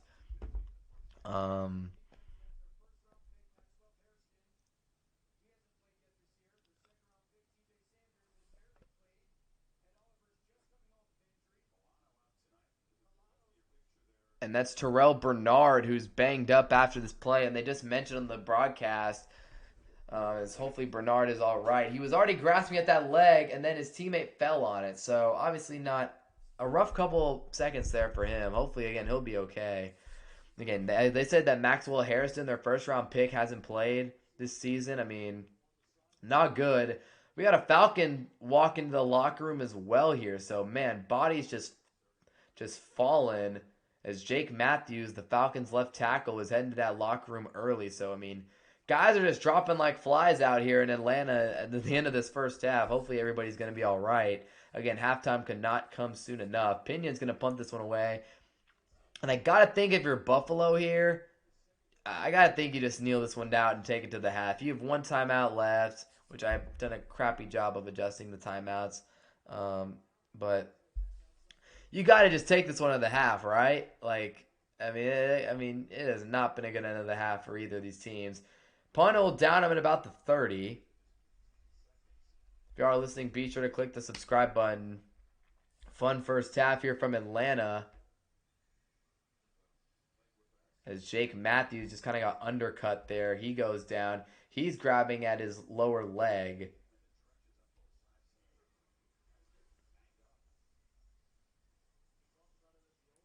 Oh, dang. Krosky Merritt fumbled. Wow. Yikes, man. Rough start for the Commanders today. They've got 2 turnovers in their first couple drives. That is not good.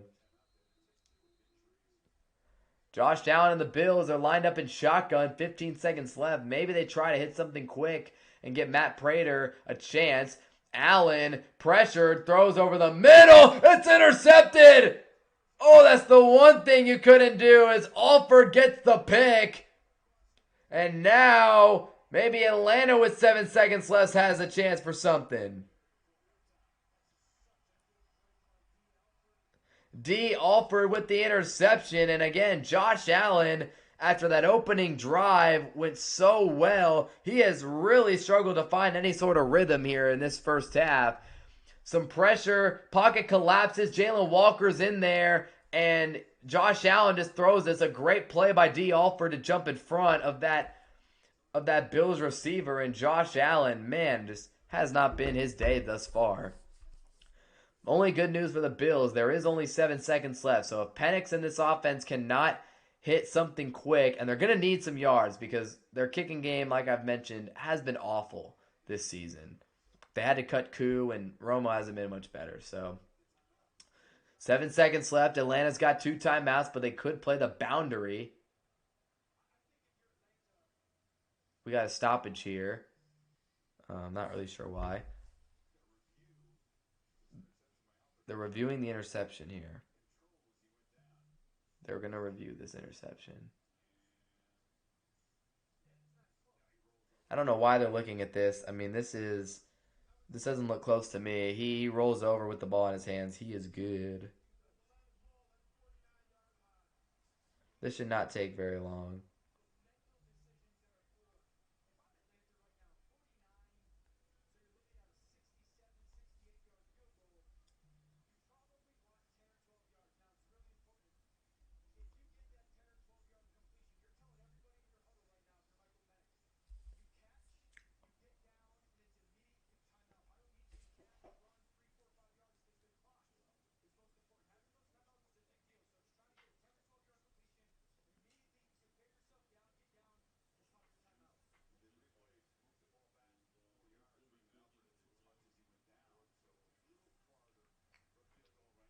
First and 10 now at the 49. What will Atlanta do here with 7 seconds left? And we got a timeout on the field. Buffalo will call a timeout, make sure they get their defense right.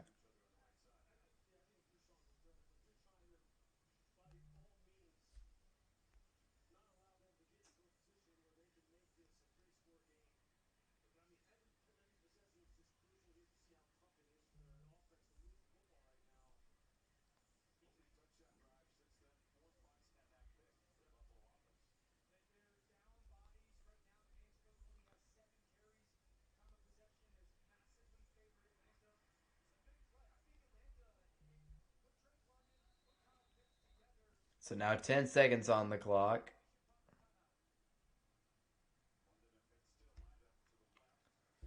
Penix gets the snap. He'll fire. It's an out route to London, who's now over 100. There's 6 seconds left in the first half as he makes the catch. I mean, you could try to run the ball up the middle real quick or hit an out route.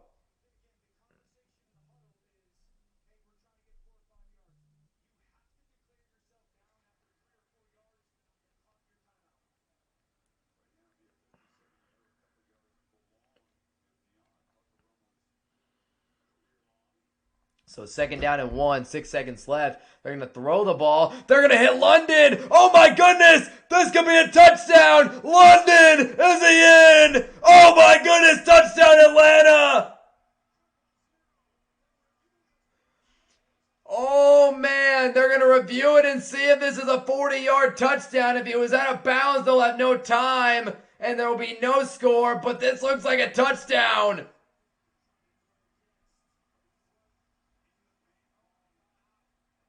Oh no, he's short. He's short. His right foot went out before the pylon. Oh man.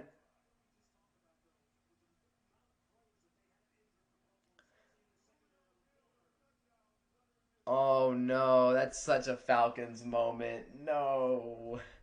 He went for it all, man. I'll give him that, but I think he's going to be short by like a yard. Yikes. If y'all are listening, man, be sure to click the sub button though.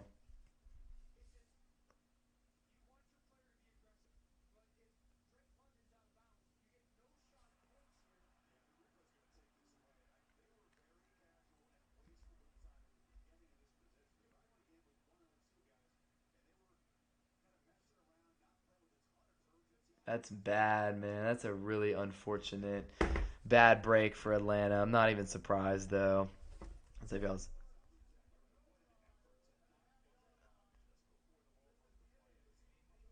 wow. So they're gonna lose that touchdown. Who gets ball out of half? I think it's gonna be Buffalo. Bijan's still smiling though. So a huge break for Buffalo. They will receive the second half kickoff. We go to the half, though, here in Atlanta with the Falcons leading 21-7. A lot of adjustments must be made by the Buffalo Bills at halftime if they want to win this football game.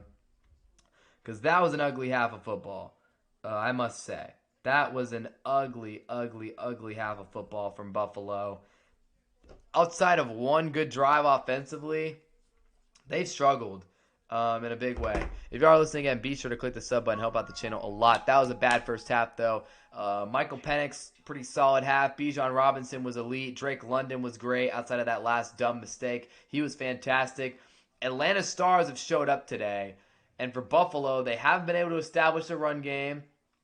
Did I say Atlanta? Buffalo has not been able to establish a run game. That has been the big thing. James Cook, not a great first half. He has not done his thing out there really in that first half of action, and I think that's been the biggest key in this game. Is I think that the offensive line for Atlanta has done a phenomenal job. Buffalo's, I gotta give Raheem Morris credit, man. He's sending a lot of different blitzes, a lot of different looks at Josh Allen, and it's clearly making him uncomfortable.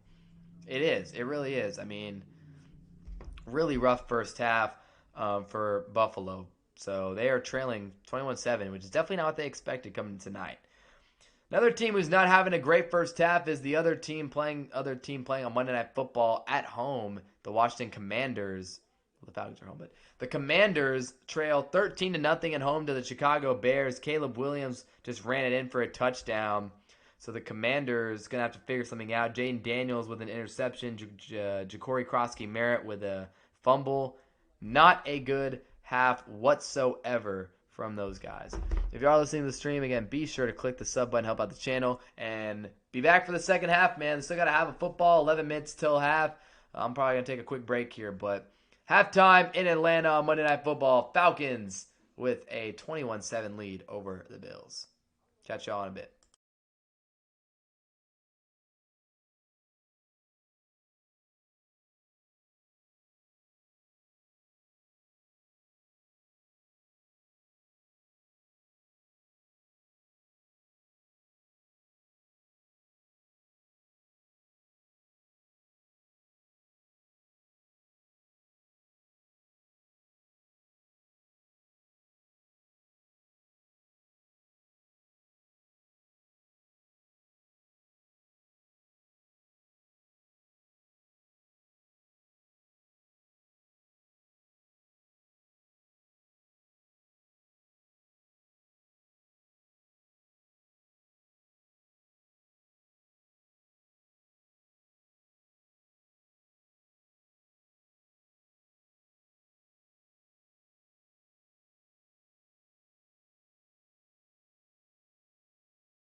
All right. Second half is about to get underway here in Atlanta. Falcons 21-7 lead. This drive at a half for Buffalo is so important if they want to get back in this game. I mean, Josh Allen having 34 passing yards in the drives after the opening one, embarrassing. Michael Penix Jr. on fire, 484 yards, 3 touchdowns, 1 pick in his last 2 games, and Bijan Robinson with 152 scrimmage yards in the first half. Guy's on pace for over 300. He's insane. I mean, really is, bro. It's actually insane how good Bijan is playing, how good Atlanta's offense has been the last couple weeks. I mean, got to get that dude the ball. Any way possible you can get Bijan the ball, I mean, just do it. But Commanders did get a touchdown.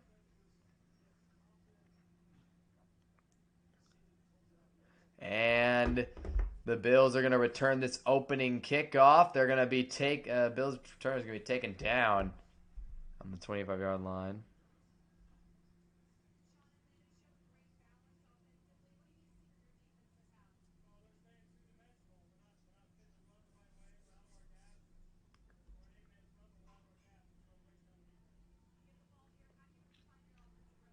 Yeah. Sean McDermott knows, man. They got to figure out how to get the ball moving if they want to win this game. I mean, him and Joe Brady's got to figure something out. 1st and 10. Gilliam in motion, the fullback. And that's how you get your offense going. If you can get that man going, James Cook. Making something happen. And yeah, the Bills have punted. They punted 4 straight drives after the touchdown. And then they threw the interception before half. They haven't had a drive over 30 yards since that first one. I mean, it has just been really rough for Buffalo. But maybe new life. 8 yards on that run by Cook. Heck of a job by him to drag some defenders. And now a 2nd down and 2. And back to Cook. He's going to pick up the 1st down again. The second that you get that run game going, which they're starting to establish here in this first drive of the second half, bro, things can open up so much. The play action game opens up. The downfield shots open up. Everything opens up if they get that run game going.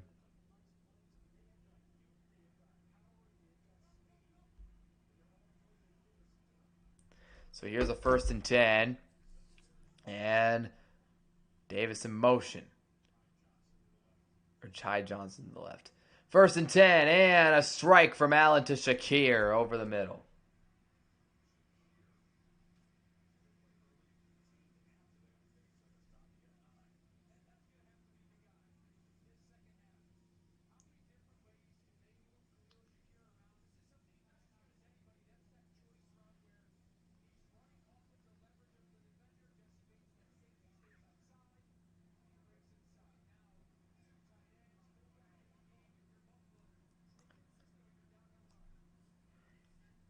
Here is a handoff to Cook up the middle.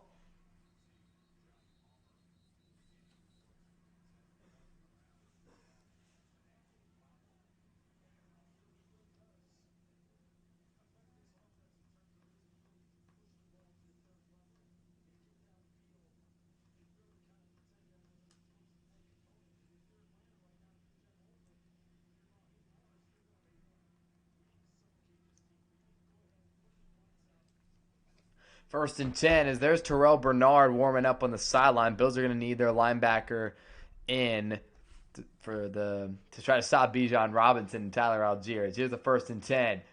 Man in motion. And Allen gets the snap. Fakes the give to Cook. Play action. Allen going to throw it underneath. And he's got the drag completion. I think that's Sanders. There's no way that's who I think it is. Oh, who is that, bro? Who is... I swear, Josh Allen be having the most random receivers out there. I have no clue who that is. Tyrell Shavers. I've been calling him Sanders because I genuinely don't know who it is.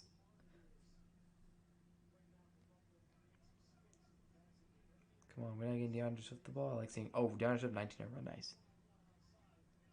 Second down and 3. They're already at the Atlanta 39. Allen fakes it, rolling out, and he'll take his check down completion to Davis. So nice job evading the rush there by Josh Allen. 1st and 10 coming up for Allen and the Bills. If you are listening, again, be sure to click that sub button, help out the channel. We did reach over 1,560 subs tonight, which is really cool. As there was Arnold Ebiketie on the rush against Josh Allen, was able to knock him over, trip him up. 1st and 10, Allen over 100 yards passing now, and Allen will hand it off. James Cook up the middle. Cook fighting, gets the 1st down. You cannot hold James Cook in check for that long, and now he's finally starting to find a groove here, and the Buffalo offense better for it. Look, I mean, I said it, and I mean, it's pretty obvious. It's a pretty obvious statement, but the run game sets up everything for Buffalo. James Cook is a great back. He's got great explosiveness. The O-line can, when they block and give him creases, the whole offense just flows better. 100%. The whole offense just is a completely different offense when James Cook is able to get going. 1st and 10. They're nearing the red zone. Man in motion. Back to Cook they go. He finds a crease again. He gets about 6 yards. Brings up a 2nd down. 2nd down.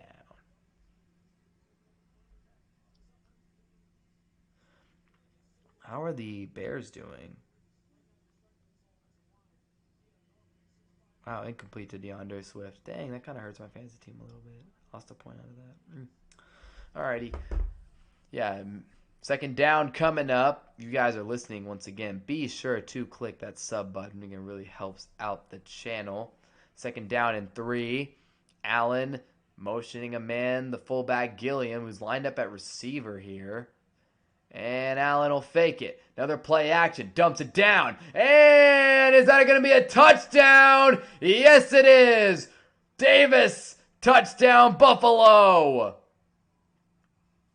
Ray Davis with a 16-yard touchdown. Who would have had that on their bingo card as well? First touchdown for the Bills by a running back tonight. It's going to be Ray Davis. Did he step out?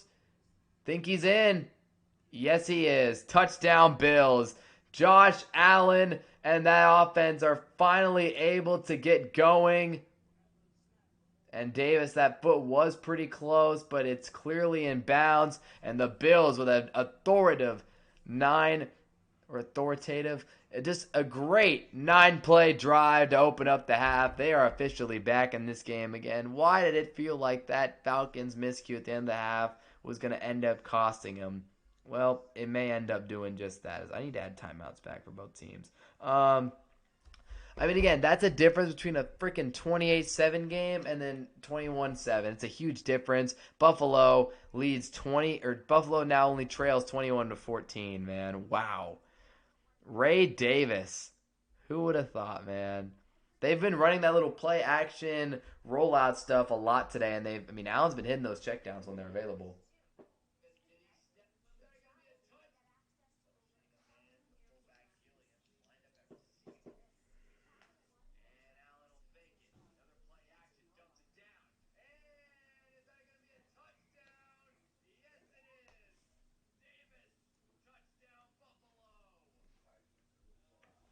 There you go. That is huge. Again, just what a drive. Got to give a lot of credit to Josh Allen and the Bills offense. Again, actually, who deserves a lot of the credit is the offensive line and James Cook. They were the ones who really got that drive up and running, and I got to hand it to them. They did a great job. They really did. They were phenomenal that drive in making things happen. So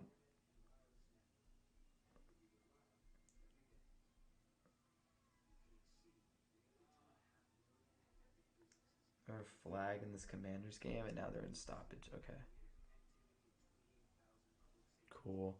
All right, yeah.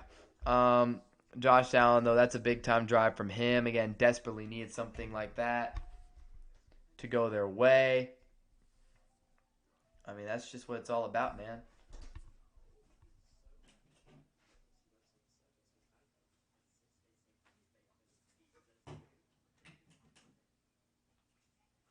go.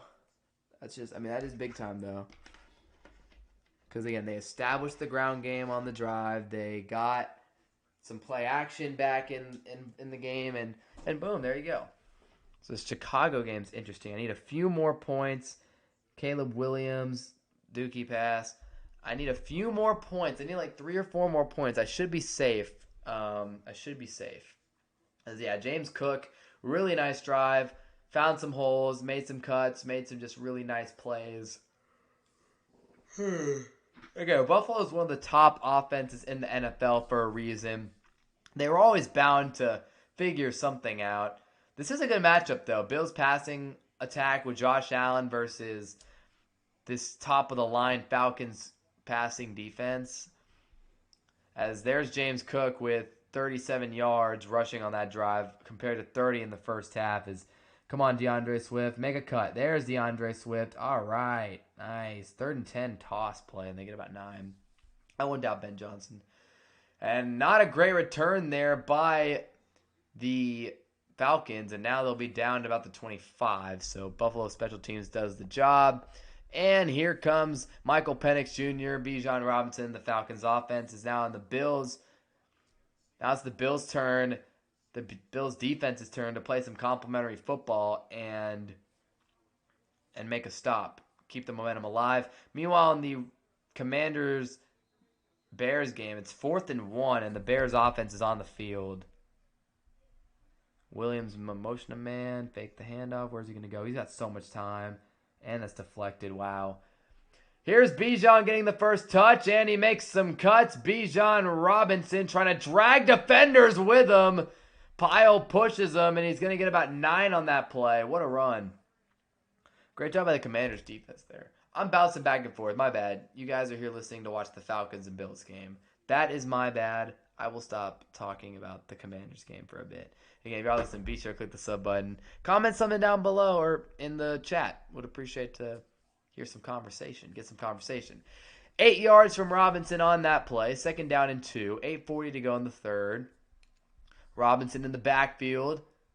Him and London trying to build off big first halves. And Robinson gets the carry. Trying to dance around. He's got the first. Decent job by the Bills to contain him. But Robinson's the one who's going to make a play. As Terrell Bernard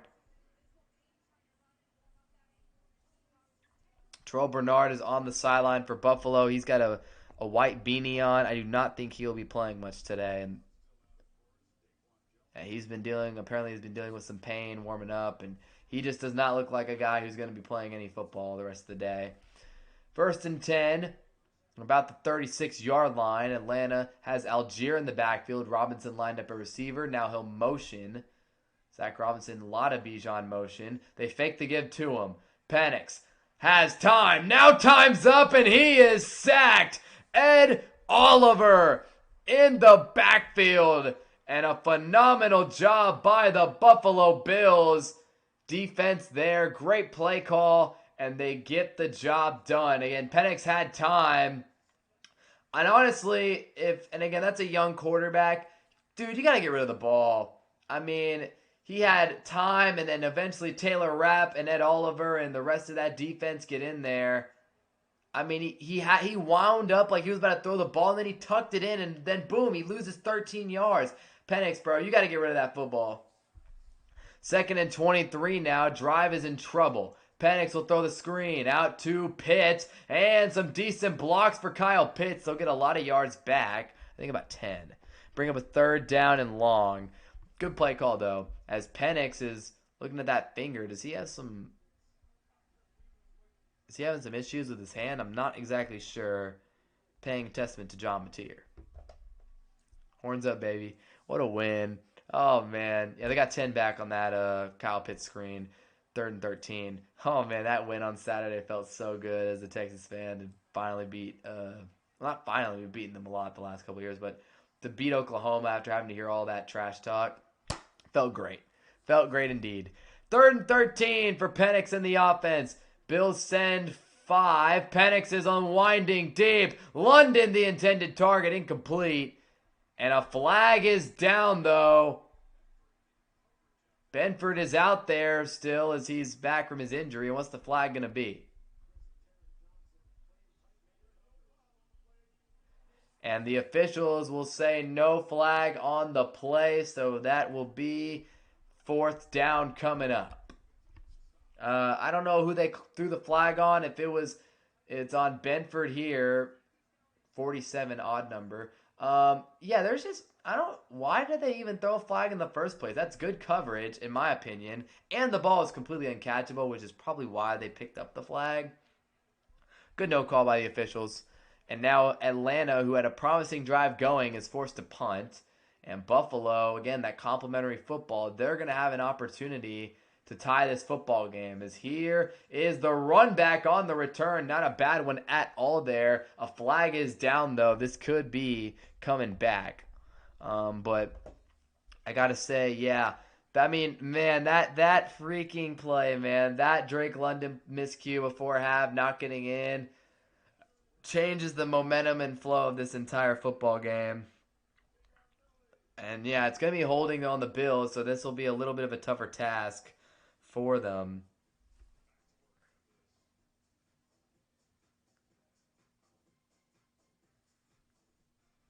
I'm 2 points away from victory in one of my leagues. In my main league, though, I'm about to improve to 6-0 on the season, a 142-point week as of right now. Josh Allen's done his job, but I didn't need much from him.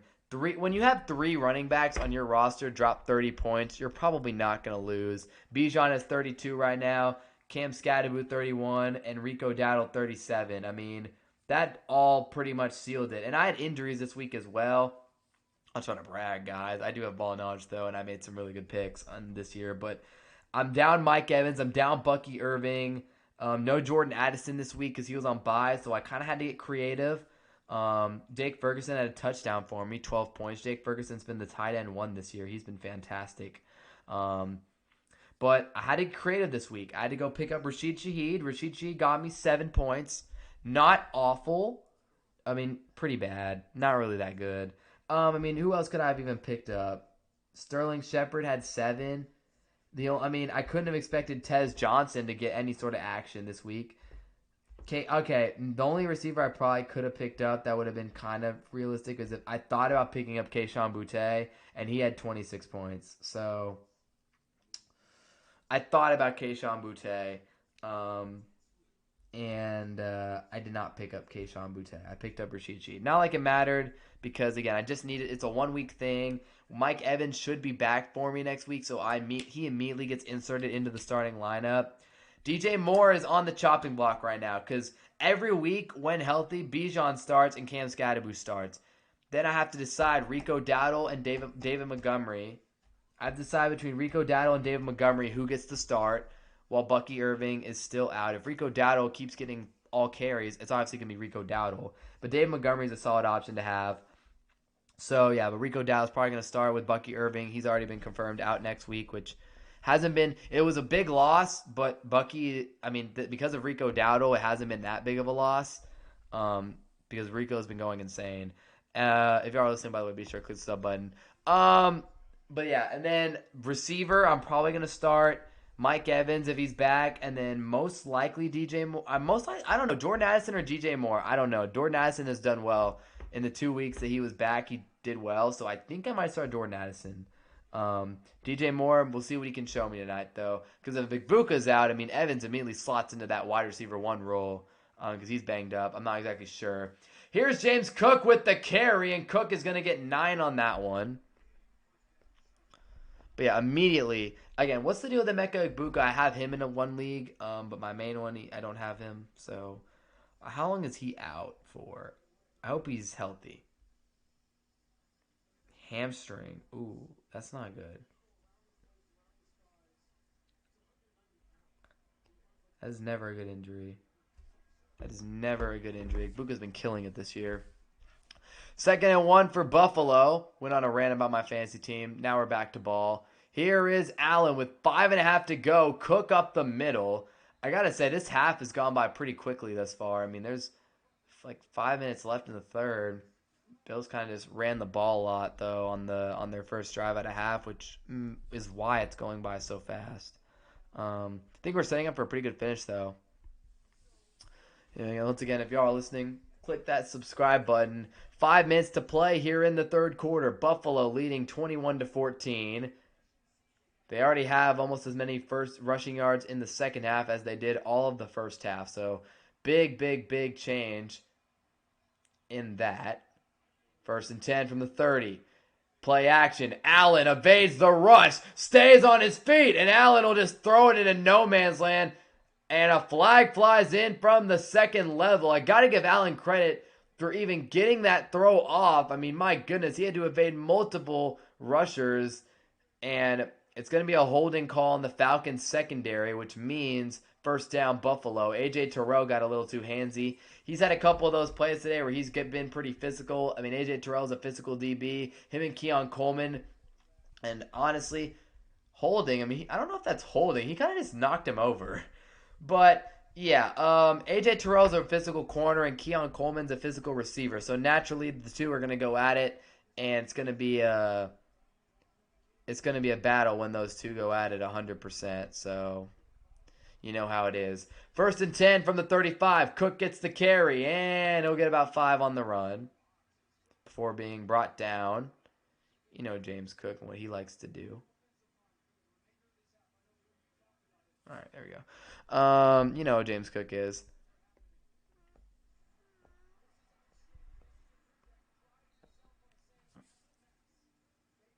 Mass moves mass. Yes, it does. Big physical lineman.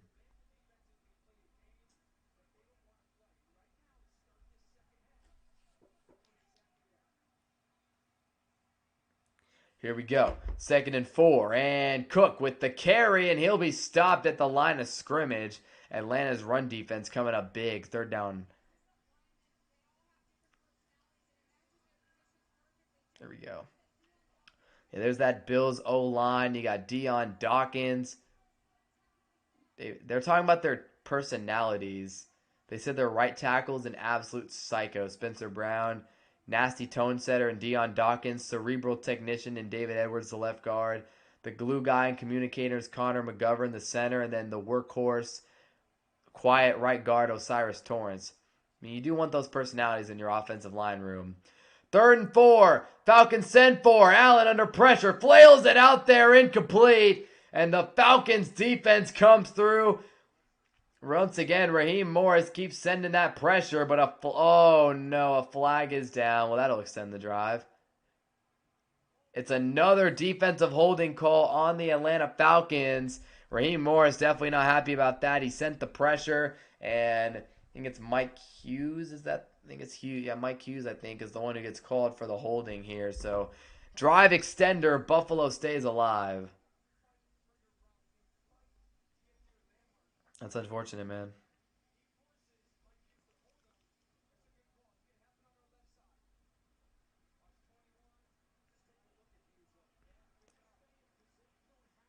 First and 10. Now the Bills have it at the 45. And Allen. Play action. Pressure. He's just going to eat up that sack. David Onyemata, he's been disruptive all day. He gets to Josh Allen on that one. Raheem Morris is one of the most aggressive defensive play callers in the league. They blitz about 50% of the time. And Onyemata wraps up Josh Allen there pretty easily.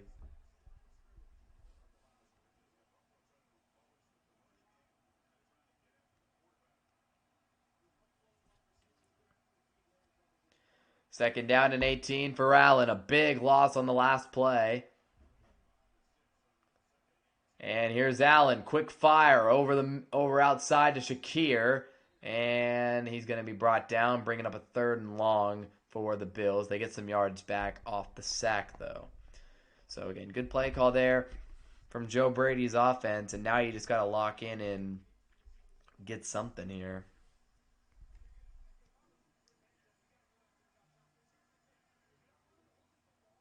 All right.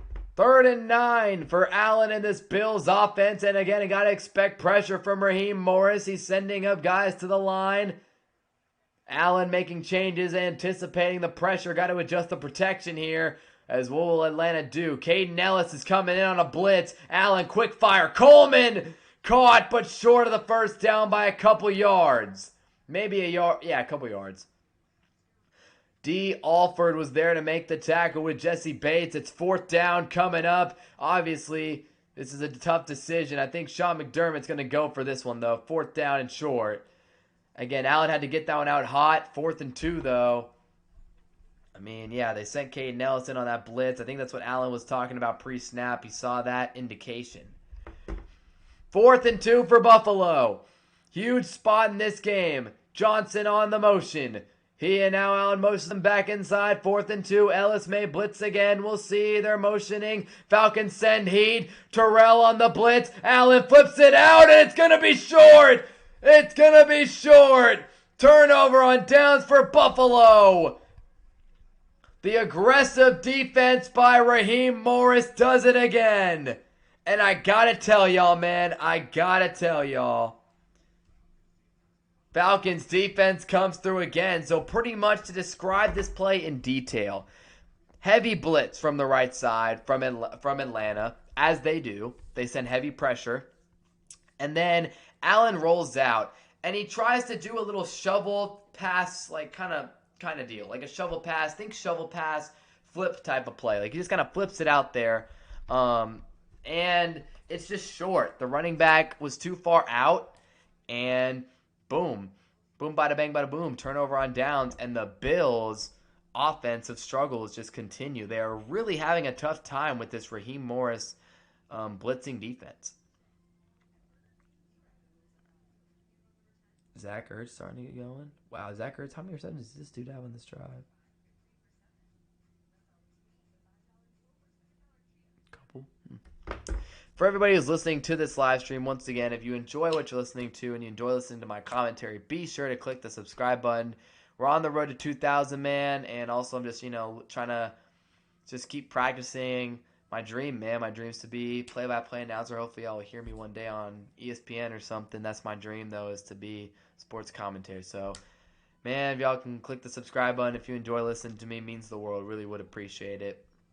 Comment anything in the chat if you have anything to say about ball. I'm always down to talk ball as well. So you already know what it is. As the Commanders are about to kick a field goal. So there's that. Their kickers kind of left a small village on the base pass for my fantasy team tonight. So there's that. Josh Allen, despite the Bills' offense not being great, still has more fantasy points than Michael Penix Jr., which is kind of funny. I mean, again, Penix has really just had a lot of help. So, yeah, y'all listening, man, be sure to click the subscribe button. Be a part of the journey.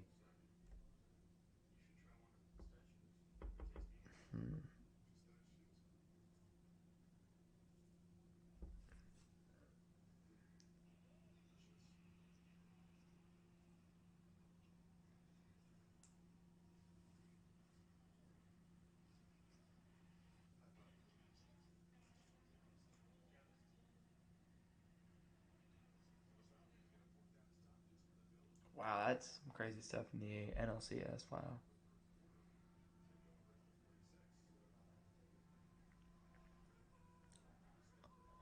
All right, so now 1st and 10 from Atlanta. The turnover on down sets them up at the 47.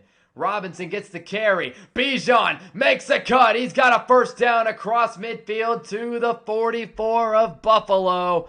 Oh, man. Bijan really does.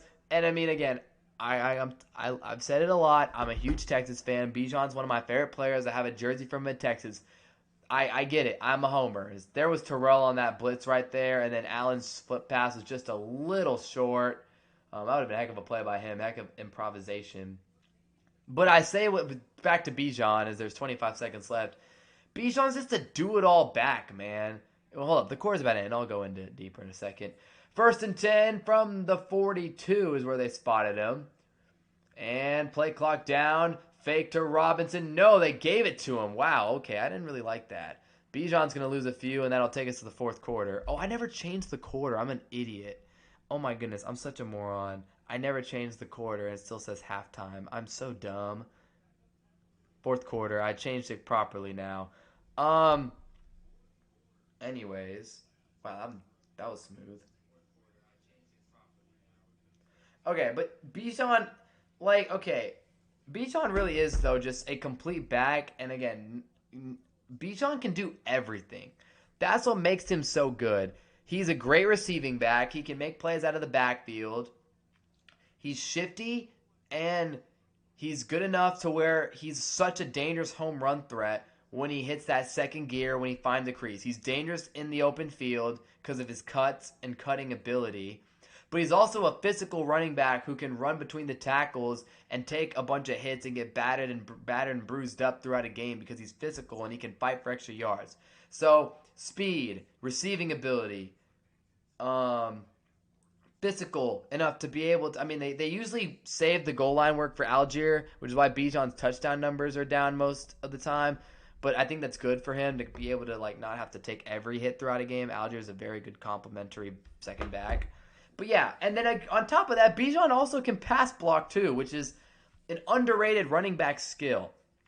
I mean, being able to pass block as a running back is huge because, one, if you're a complete liability in pass blocking, it kind of tips off the opposing defense of what you're doing offensively. Because if you have a running back who is just such a liability and pass pro in the game, they're probably not going to sit back and drop back to pass unless he's going to flare out for a pass, which leaves you susceptible to blitzes. Because if your running back can't pass pro, a lot of the time when a team diagnoses a blitz pre-snap, quarterback comes up and he's like, kill, kill, kill, change the play and all that because he sees a blitz indicator that he sees on film, or it's just a really obvious, pressure situation. They motion the protection. They motion they make motions. They change the protection. They talk to everybody. That's what the quarterback does. And if you have a running back in the game who can't pass protect, then what happens when they send that blitz? The running back might get bulldozed over, and you won't get much protection. Or maybe you have the running back do a chip or something like that. If they can't hold up, they try to do their best. But that's just such an important, underrated skill. Is when your running back can sit back there and pass block, it's huge. It really is a game changer for when those teams send those blitz concepts and things like that. I'm trying to find an example. Hold on, we got a fourth quarter beginning here with the Falcons at the 45-yard line. And Robinson is in motion, but Penix is going to hand it off to Algier on 2nd and 13. He is bottled up. See, Algier needs a crease, and Algier's a good back. He's physical, and he can make plays in the goal line, but he's not crazy with that. To where he's going to make guys miss. But I'm watching this Texas versus Arizona State game, and I remember this vividly because, on that play, which, again, I don't think Wisner laid a crazy block, but on that play, Texas knew Arizona State was blitzing.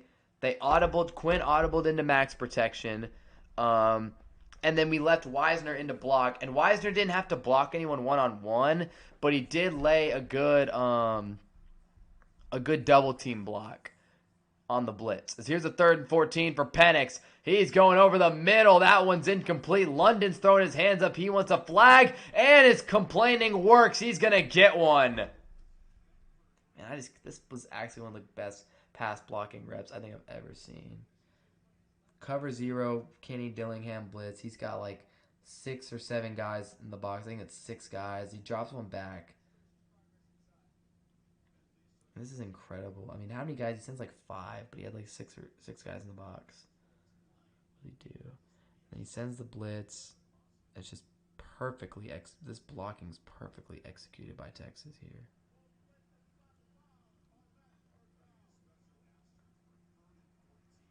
So a bad call right there, or not? I don't know. I was looking at the Texas play to just emphasize my point on pass protection.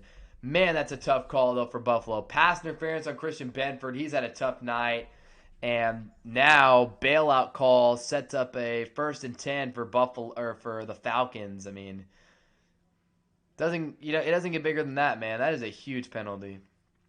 If you are listening, be sure to click the subscribe button. Atlanta with the football. Bijan Robinson in the backfield. They had the football at the Buffalo 37. Penix will motion a man. Think it's going to be a run play here to Robinson. And no, it's not. Play action. Penix will set up a screen to Robinson, though. He's got a blocker. He makes a cut. Bijan still on his feet, evading tacklers, and he finally is taken down. What a play from Robinson to set up the Falcons in great field and in great position. So I don't know if this was the design of the play. I think it was a little screen. He has a blocker out there. He makes a cut to make a man miss. Then he just stays on his feet and keeps dragging guys with him. Eventually, he's taken down. But an amazing play by Bijan Robinson. Just an incredible night from him. Not sure how many scrimmage yards exactly he's up to, but well, there you go, 191. And now Atlanta's set up inside the red zone at the 17. Man in motion. Algiers out there. And Penix is going to throw a screen the other way to Kyle Pitts, who, oh man, Falcons fans are going to be mad at that one. Pitts trips up on the turf monster. Yikes. And he loses a couple too. Kyle Pitts, man, he is just something else out there. I tell you what. Kyle Pitts just falls on his own. Nobody pressured him. Nobody tackled him. He just tripped and fell on his own. Nice. That's the number 4 overall pick in the 2020 draft. He lost 2 on the play. If y'all listening, man, be sure to click that subscribe button. Help out Evan Sports Corner. Thank you, Miss K. 2nd and 12. Penix with Algier in the backfield. They got to get Bijan back out there. Here's Penix. Throws, and it's batted down at the line of scrimmage. 3rd and 12 coming up here. They are in field goal range. We'll see what they do on 3rd down. Handoff to Bijan. Is that a crazy ask? And this pass was batted down by Deion Walker, their 1st round pick out of Kentucky. 3rd and 12. Bernard still on the sideline. Definitely wishes he could be out there. The captain on the defense. He got that captain patch. 3rd and 12. Bijan better be out there. This is coaching malpractice. And Bijan is out there. Penix. My goodness. What an ugly throw. Ball is loose. Buffalo recovered it. I mean, I don't know if this is a fumble or not. I don't think it is. But man, that's just an ugly duckling.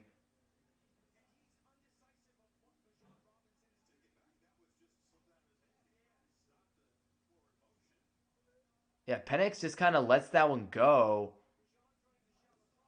And I mean, I don't know what happened there. It's an incomplete pass. Weird play. It looked like he just let that one go.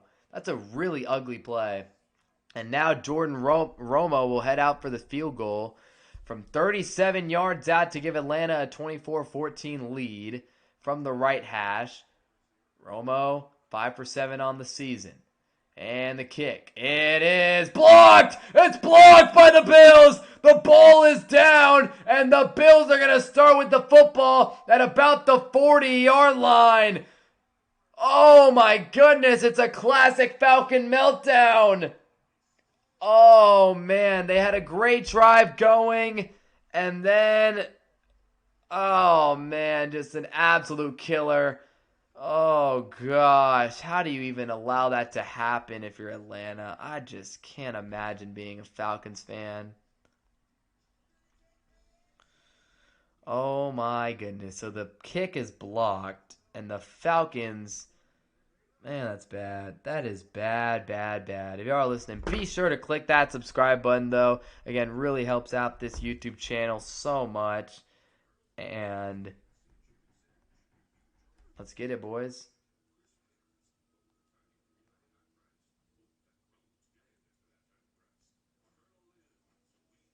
Oh, man, that's big time. That's a big, big, big, big time block. If you are listening, by the way, be sure to click the sub button. Again, it really helps out the channel. I said a lot during the stream. I can't lie. But, man, I'm looking for subs, man. I want to see people who... I want to get more people just with the channel, man, every week so I can have a consistent viewer base every single week, so that I can share my announcing, my play-by-play passion with as many people as possible. I love it. But, yeah, man, just, wow, what a...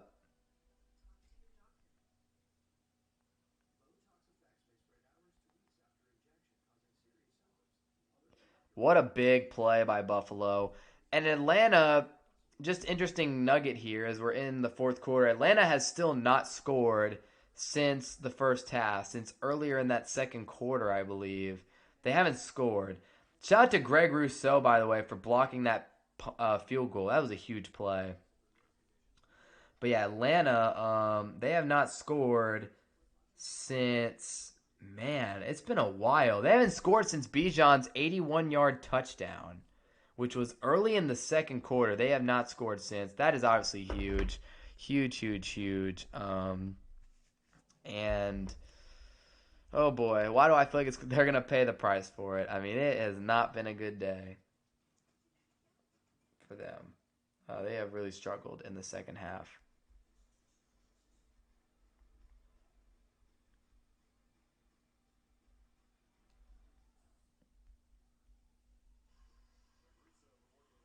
So Greg Rousseau, defensive end, but also special teams stud as he makes that play. And now Buffalo with a chance to tie this football game. They'll start at the 39.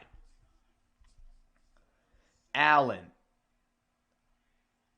And he'll pitch it out to, that's Johnson, and he'll get a few yards on the toss.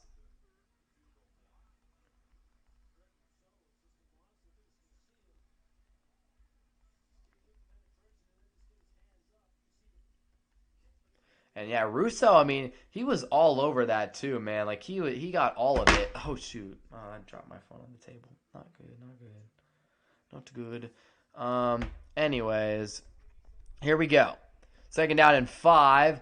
Buffalo with it at the 44. And Allen will go to Cook. Trying to find a crease. James Cook lunges forward, gets a few extra yards. It'll bring up a third down and short.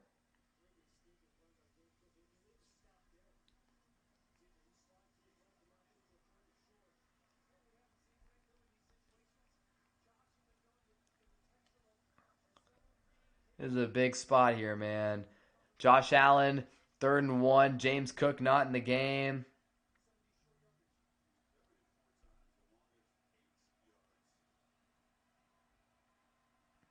And here we go. 3rd and 1. Allen. Oh, they fumbled it.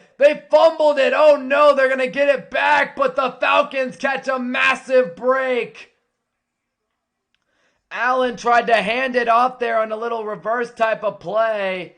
And it was I don't know what happened here exactly. Not a smooth transition whatsoever between Allen and I think that's Elijah Moore.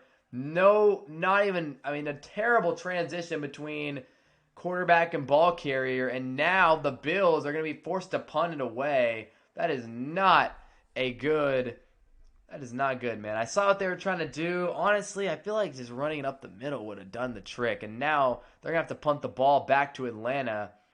And Atlanta's going to fair catch this one at the 15. So, I mean, that's unfortunate. Buffalo got great field position. They got a blocked field goal. Everything kind of trending their way. And then, boom, you give Atlanta the football back. So, defense comes up big for Atlanta. James Pierce Jr. was still there to make that tackle after the bad transition. And now it will be Falcon football up 7. Can they finally extend the lead to 2 scores? I don't know.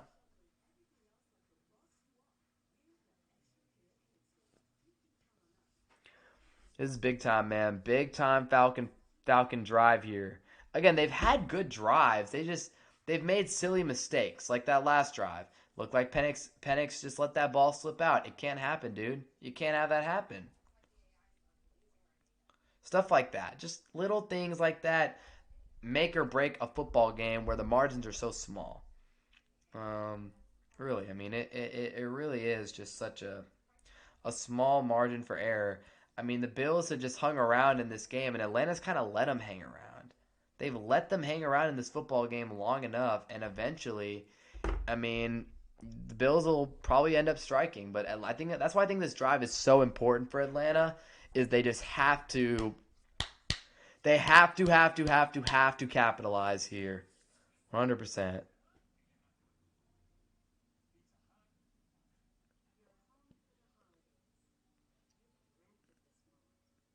They got to do it, man. They really, really got to do it. We'll see what happens, though.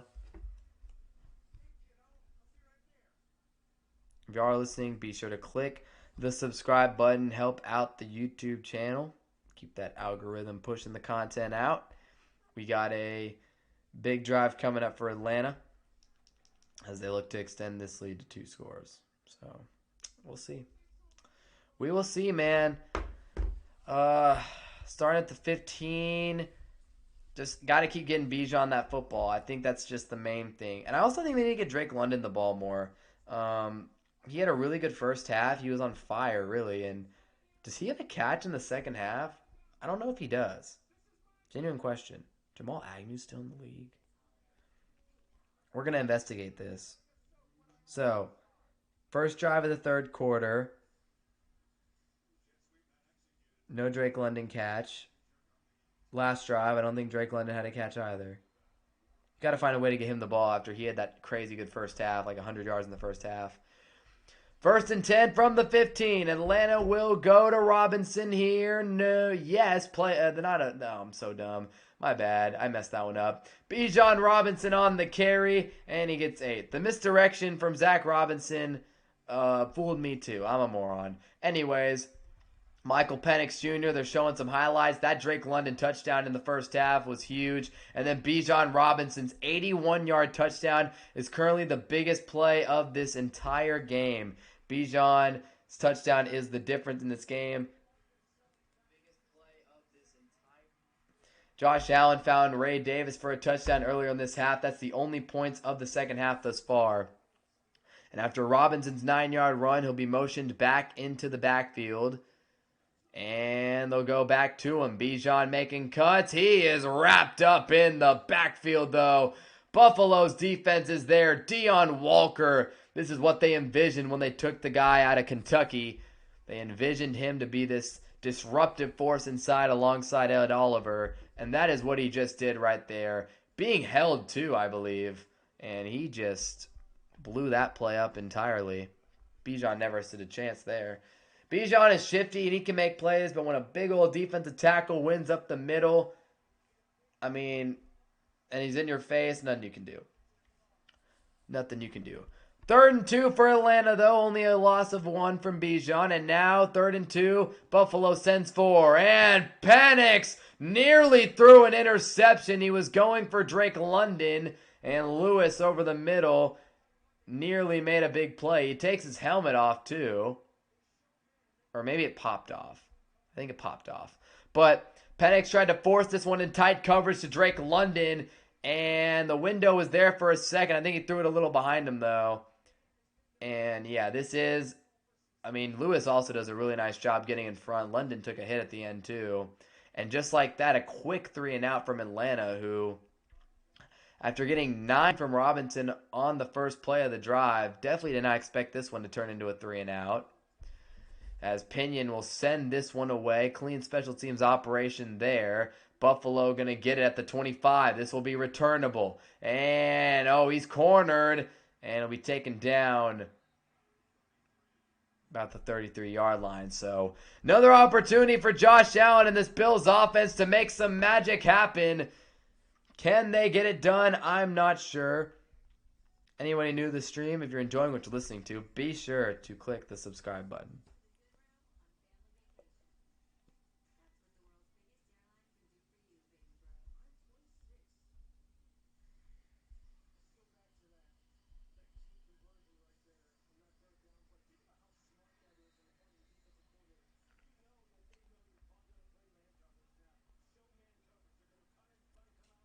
All right. 1st and 10 for Allen and the Bills. Here we go. Big drive with 8.5 to go. Cook being motioned. And Allen will start with a drop back. And he'll take off and run. And he may have gotten back to the line of scrimmage. Got to give a lot of credit to this Falcons front, especially those D tackles. Onyemata, I don't know if Harrison's inside. Roberts was the one who made this tackle. But, Zach Harrison on the interior. Onyemata. A lot of these guys, these interior linemen have done a great job today limiting not only James Cook in the run game on a lot of these plays, but also Josh Allen's scrambling ability. They've done terrific. So the clock will dip under 2nd down and 10. And Allen, what can he do on this play? Motioning a man in Shakir. Allen, pressure, throws to Davis on the screen, and Atlanta's got that all shut down. Not Davis, it was Johnson, but they shut it down completely. 3rd and 10, Arnold Ebiketie blew it up.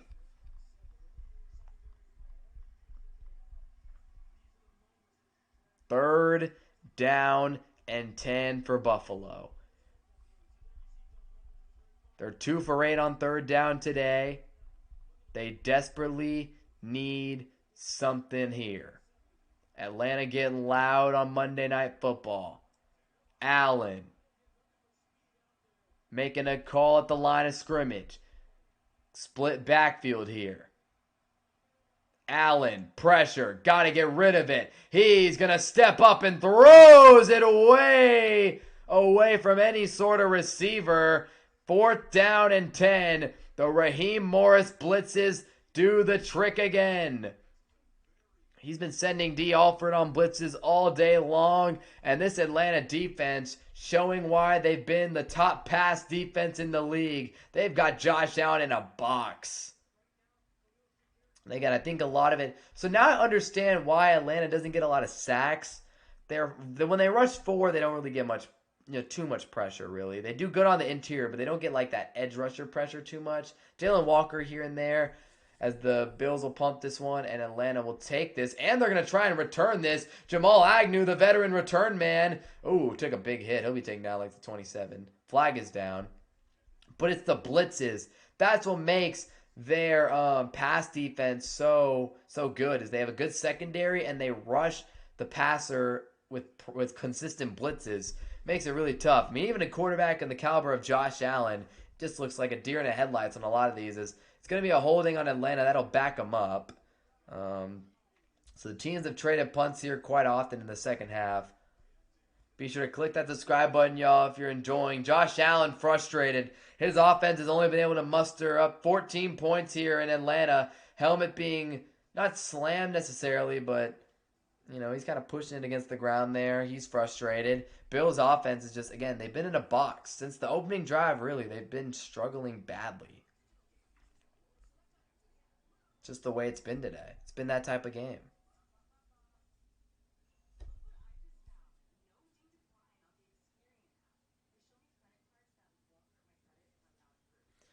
Oh, man.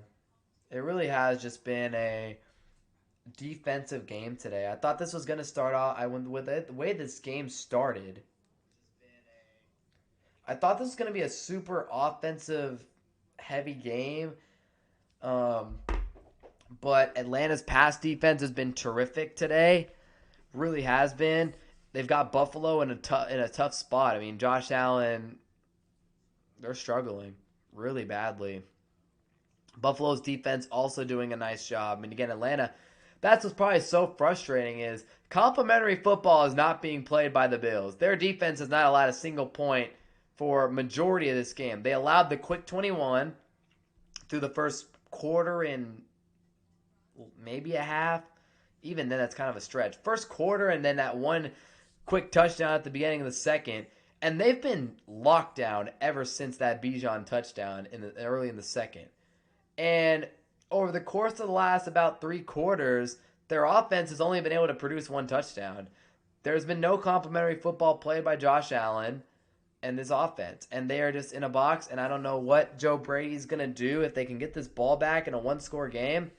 I don't know what the game plan is, because they are really, really struggling right now. I mean, that's not top tier analysis from me or anything. That is just blatant. That's just a very blatant observation. I mean, Buffalo they're really struggling to adapt to this Atlanta defense and this type of defense that they play. Which, watching this back, it makes it mind-boggling why they allowed 30 points to Carolina. How did that happen? How did a defense that sends so much pressure against Bryce Young, by the way, who is a terrible QB under pressure from what I've seen, how did they give up 30? I mean, they scored 0 points, so I think that's a lot of the issue, but still. First and 10 for Atlanta here at about the 17. Algier faked the give and a completion out to Robinson, who turns it up the sideline, gets about 8 or 9 on the reception. So utilizing Bijan's receiving skills. Studly stuff. Commanders kick a field goal with Matt Gay.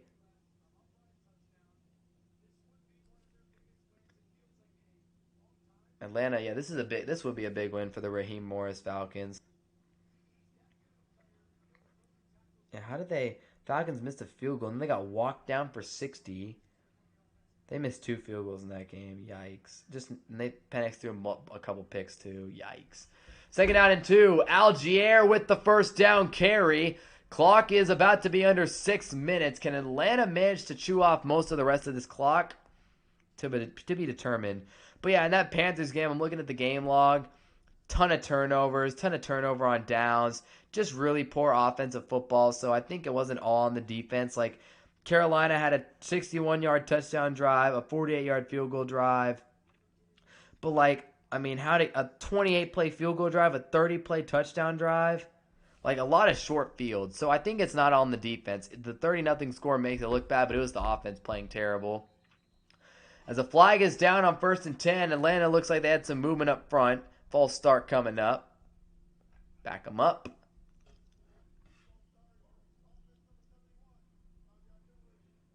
False start on 71. Okay. Right tackle for Atlanta. They do not have Caleb McGarry, who I believe had a season-ending injury. Let me change the possession arrow. Not sure if anyone even pays attention to it like that, but change the possession arrow. They lost their starting right tackle for the season. Shows on that play with the false start with the backup. Oh, man. 1st and 15 now for Atlanta. And they're backed up a few. Algier's in the backfield as Bijan's on the sideline. They motion Kyle Pitts. Penix. Screen to Algier. Blockers are going to be out in front. And Algier, though, not able to do too much. Maybe, I think he got the 5 yards back or so. I think he got like 6 yards on that play. So, not the most explosive of plays. Here comes Bijan Robinson back in the game again. Algier is good at what Algier does. Again, he's a good back. He's not bad. He actually had a really nice burst on that earlier touchdown. But it's like, screenplays, that's more of a Bijan thing, in my opinion. That should be more reserved for Bijan. But I get it. Try to catch him off guard. They got Charlie Warner in the backfield here, which is interesting. 2nd and 9. Penix. Pressure. Throws. He's got Bijan. Oh, my goodness. Joey Bosa probably thought he had enough pressure to make something happen there. But Penix finds Robinson, who's just having an unbelievable night here in front of a big Monday Night Football primetime audience. No one picks him up out of the backfield here on this little wheel route concept. And it's just simple. Penix gets hit by Bosa, driven there, but it doesn't matter. Terrible execution by Buffalo's defense on that one. How do you leave Bijan Robinson unaccounted for? He's up to 230 scrimmage yards, by the way. And he's in motion on this play. And they're going to throw it to him. It's a fluttering pass. Robinson still manages to get about a couple yards out of it. But that pass was deflected, which allowed Buffalo's defense to crash down a little sooner. And yeah, A.J. Epinesa deflected this ball. So again, that definitely messed up the whole timing of that play. Who knows what it would have turned into if it wasn't deflected, but and Bijan's doing all he can out there.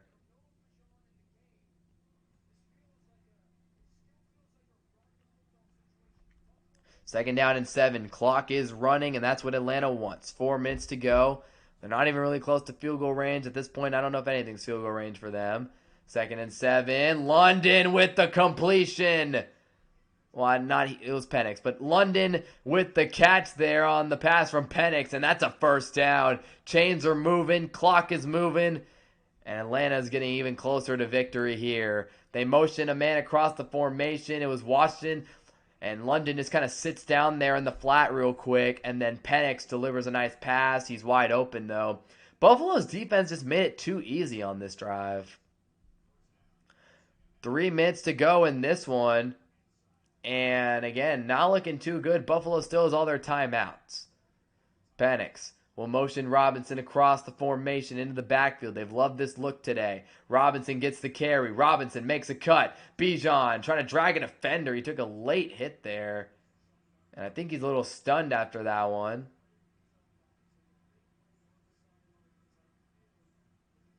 Yeah, I think Bijan's a little stunned after that hit. I'm not going to lie.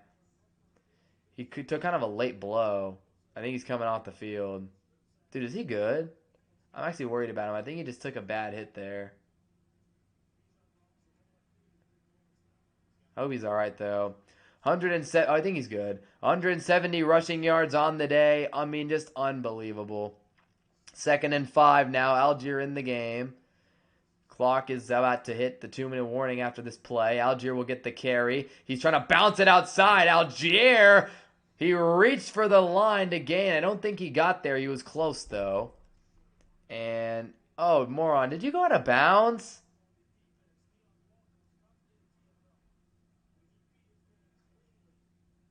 Deion Walker dominating on the interior, but then he gets knocked over. That's bad. That's also not very good football there from the Bills D line. I don't know why they're cheering.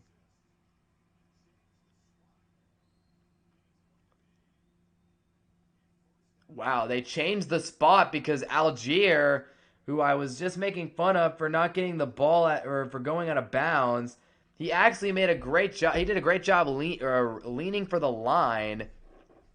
And I got him a first down. Clock doesn't stop. Atlanta's having trouble getting set. 2:20 to go. They motion Pitts out. They get the snap off. Penix is going to sling it. Oh my goodness. Nearly intercepted by Thompson. I'm not really sure what Atlanta's doing here. I'm going to be quite honest. I mean, you got the 2-minute warning's about to hit. Why are you passing the ball here? Penix nearly just threw a pick 6 to Shaq Thompson, who dropped it. I don't get it. I don't understand why they would do that. Run the football. Run the football and make them use their timeouts. Now you got 2:17 left. They won't even have to use many of their timeouts. They're going to go with an outside zone to Algier, though. Oh, my goodness, Algier! He's going to be a little short of the first down. He's definitely frustrated about that. He nearly broke off another touchdown run. 2-minute warning is going to hit here. Yeah, just don't throw the ball. Penix, do not throw the ball. The rest of the drive is going to be a 3rd and short. Buffalo, yeah, no. Be smart here.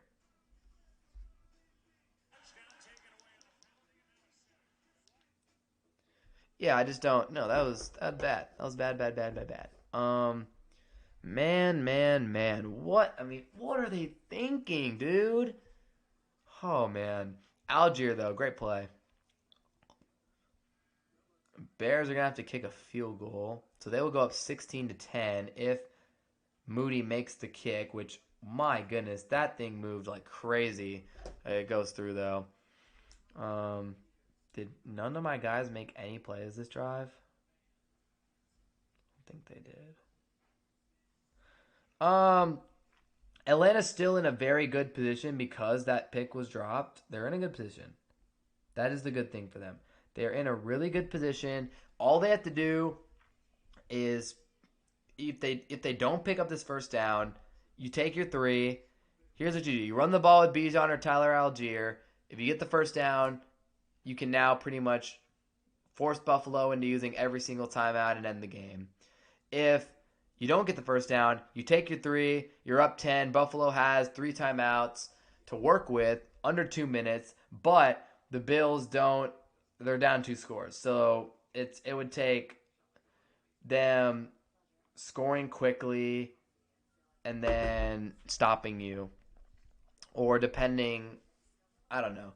Yeah, so I'm trying to, if they get stopped, there is a path to victory if they get stopped and they make the field goal. They'd be up 10. Buffalo has to go down and score, and then they don't even have to attempt an onside kick necessarily, because they would have if they don't have to use their timeouts, which I would assume they would have to.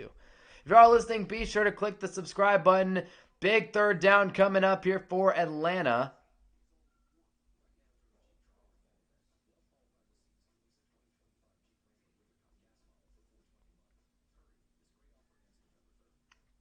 Huge. I mean, this is big.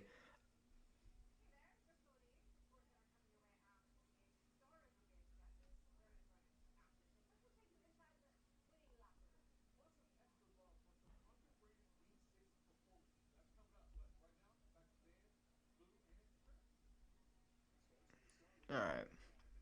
Yeah, Bijan, I'm glad to see him smiling. I was worried about him I was worried about him after that hit that he took there. Kind of at the end of that play, late little shot. 3rd and 1. Algier in the backfield. It looks like Atlanta is going to be smart and run this up the middle. Make Buffalo stop them. Oh my. Oh my goodness. Atlanta may have gotten him to jump off sides. Both teams are pointing at each other. This is going to be a crazy play. Atlanta went with that same look earlier where they brought in another guy. They brought in, I think, a tight end. Oh my goodness.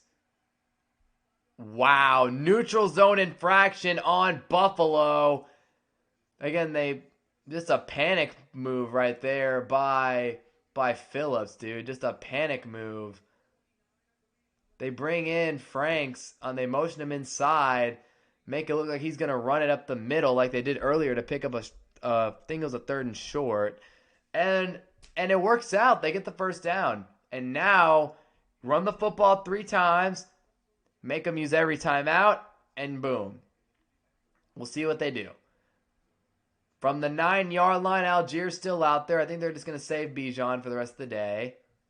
And first handoff is to Algier, and he is going to lose a few. Again, to be expected, Buffalo sent the house. So, minute 55, Buffalo will call a timeout. So, yeah, there goes the timeout by Sean McDermott. Fantasy fallout of this game at the current moment. If you had Bijan Robinson tonight, you were pleasantly rewarded.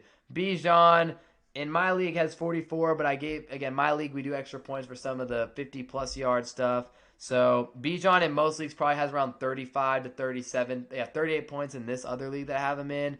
He did his thing tonight. Dominant performance. Again, he's the best back in the league right now. He is incredible. Josh Allen, not a great night thus far. If he maybe can get a garbage time touchdown and boost the fantasy stuff, but 14 points for Josh Allen at the moment. As here's a 2nd down and goal coming up.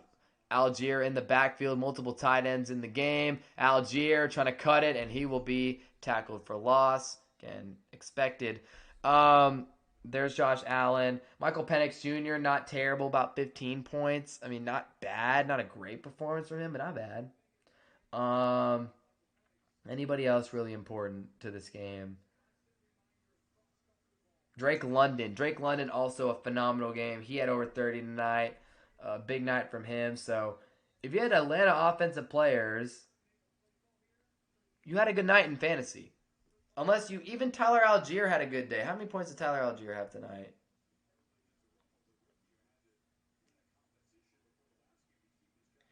Yeah, Tyler Algier out here had 10 points. Unfortunately, unless you had Kyle Pitts. But at the end of the day, if you're starting Kyle Pitts, that's completely your fault, and you deserve, that's your fault for starting Kyle Pitts. So, 3rd and goal from the 15. They've lost 6 on the past couple runs. They're going to run up the middle again. Algier trying to find daylight, nowhere to go. He'll be taken down at the line of scrimmage, and Buffalo's final timeout is gone. So now, here's the hard part if you're a Falcons fan. Can they execute this field goal properly? If you guys are listening, be sure to click that subscribe button. Can they execute the field goal? They've struggled with kicking so much this year. They had a field goal blocked earlier in this game. Can they do it? Can they knock this simple field goal through? It's a short one. Parker Romo missed from 37 because of the block. Can they execute this properly? Here we go. From 33, this one is straight through. This is in the middle of the field. 4th and goal. 33 yards. Straight away. Snap and hold are good. Kick is good. And Atlanta, 10-point lead, 1:43 to go. That should pretty much seal it. Again, it is the Falcons, so I'll reserve my closing statements until the game is officially over. But that should pretty much seal the deal on this Monday Night Football game for Atlanta. Their first points since the second quarter, and it may be enough to get them a win. So Atlanta, with a win tonight, will improve to second place in the NFC South. Saints are 1-5. They're not probably going to be competing. And Carolina, unfortunately, beat my Cowboys, so they're still in the mix. And then the Bucs at 5-1. I do not think anybody's going to be catching the Bucs this year, but Atlanta's definitely going to try to fight for a wild card spot. I mean, they'll go for the division, but let's be real here. The Bucs are looking like a machine. Baker Mayfield's playing at an MVP level. Their offense is still running smoothly without Bucky Irving and Mike Evans. They've still just haven't skipped a beat. Emeka Egbuka's elite.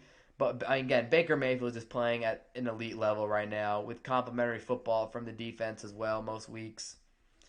And I think has Atlanta lost to them already? I think they did. I think Atlanta did not beat Tampa Bay in their first matchup. I think Tampa Bay won by like 3. Yeah, Tampa Bay beat the Falcons by 3 on opening NFL Sunday.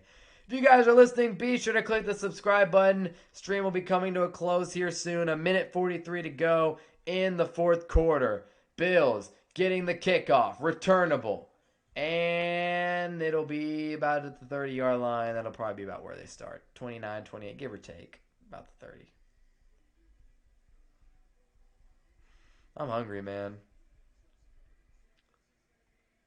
Atlanta just has to preserve this lead. I mean, you know Josh Allen's a stud, but at the end of the day, this is a really tough situation for them to be in here. I mean, 1:37, they haven't scored. They've only scored 2 touchdowns and only 1 touchdown since the first drive. It ain't looking too promising. We'll see what Buffalo can do here, though. Josh Allen on 1st and 10. Drops back. Looking. He's going to take a shot. Deep. And nearly intercepted by Hughes. He went down the sideline for Tyler Shavers. And it's incomplete. My. Oh, I need to change the possession arrow. Man, that is I mean, Shavers, that was nearly intercepted, though. That was close. Dude, can the freaking Bears offense do something and get the ball to my playmakers? Second and 10. Allen. Quick fire to Coleman. And, nice hook and ladder. And they're going to get a first down there from Johnson. That was a nice play. Good hook and ladder. Great work on that one. Atlanta pressed up underneath. And Keon Coleman laterals this back to nice little quick lateral back to Johnson. That's actually a really nicely executed play. I'm a fan. 1st and 10.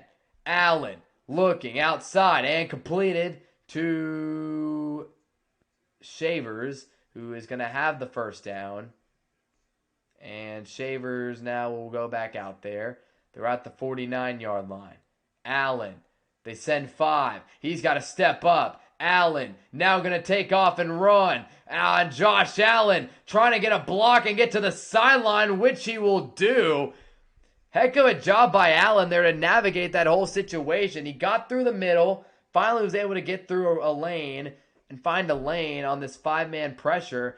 So good job by him. And then he is able to point out his blocker and get all the way to the sideline and get out of bounds to stop the clock. That's actually amazing awareness by the veteran QB.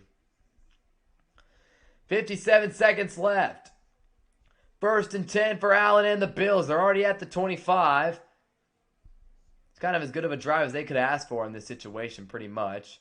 1st and 10.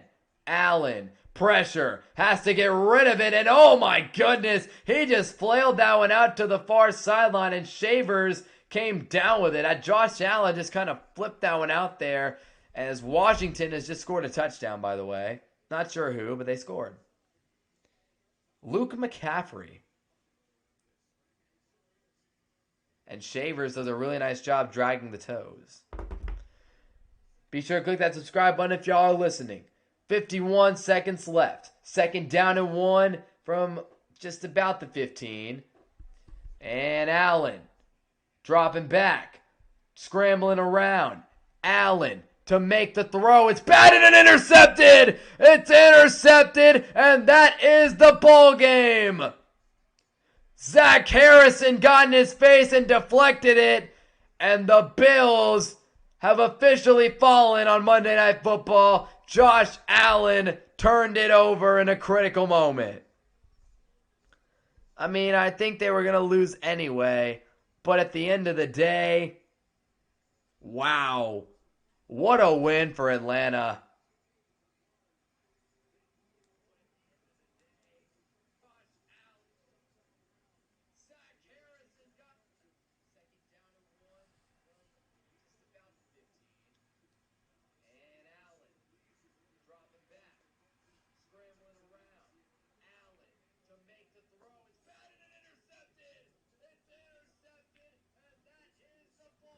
What a win for Atlanta today. They held the Bills and Josh Allen to 14 points.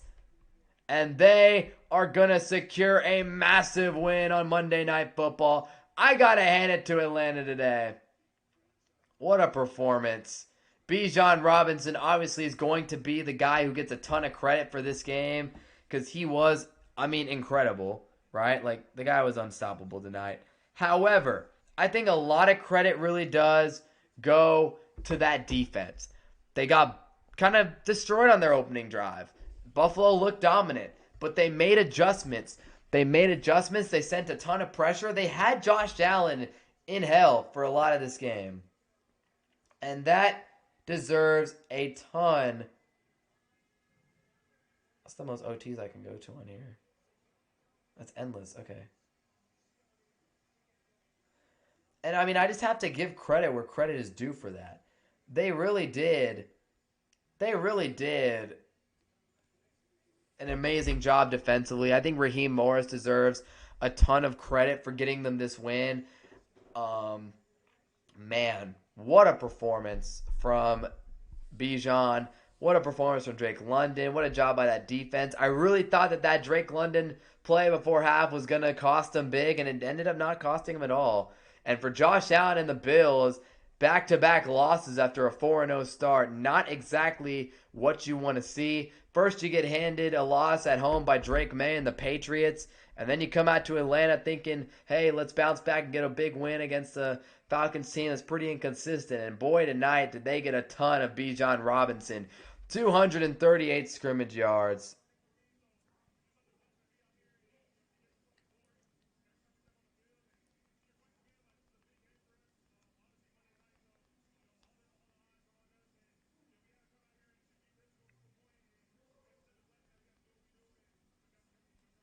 Just incredible.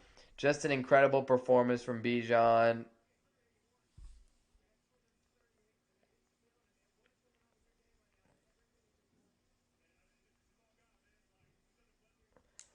And the Falcons are 8-1 in their last 9 Monday Night Football games. But, man, what a day. If y'all are listening, man, be sure to click that subscribe button. Final stats from tonight's game for some of the key players in this one. Here we go. Josh Allen, 15 for 26, 180 yards, 2 touchdowns, 2 interceptions. James Cook got going in the second half, 17 carries, 87 yards. He started to do a little bit better. Josh Allen had 42 rushing yards himself.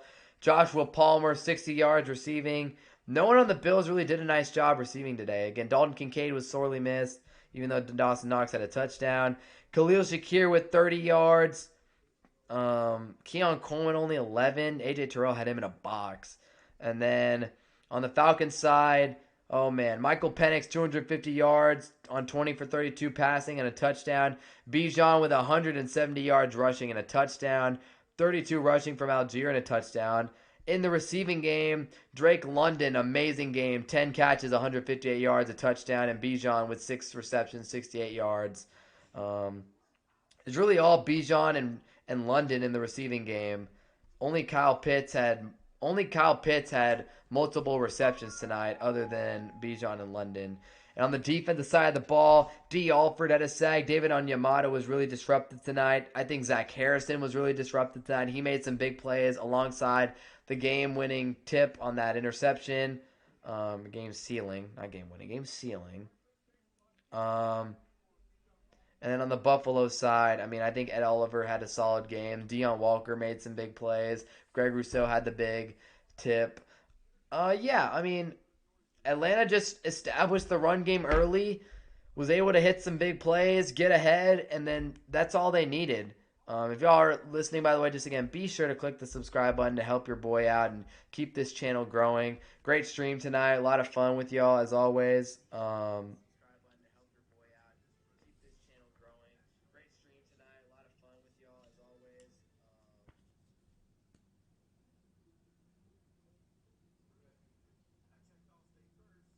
Yeah, man, it's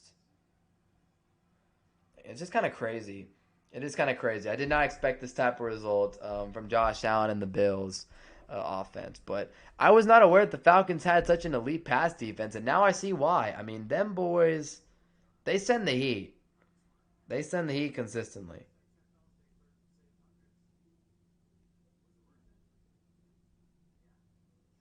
DJ. They really do. And their secondary's talented too. So you combine that with the fact that AJ Terrell, Xavier Watts, and Jesse Bates are most likely going to do a pretty good job at back there too. It makes life tough for opposing offenses. I'm actually very interested to see how this Falcons team does the rest of the season.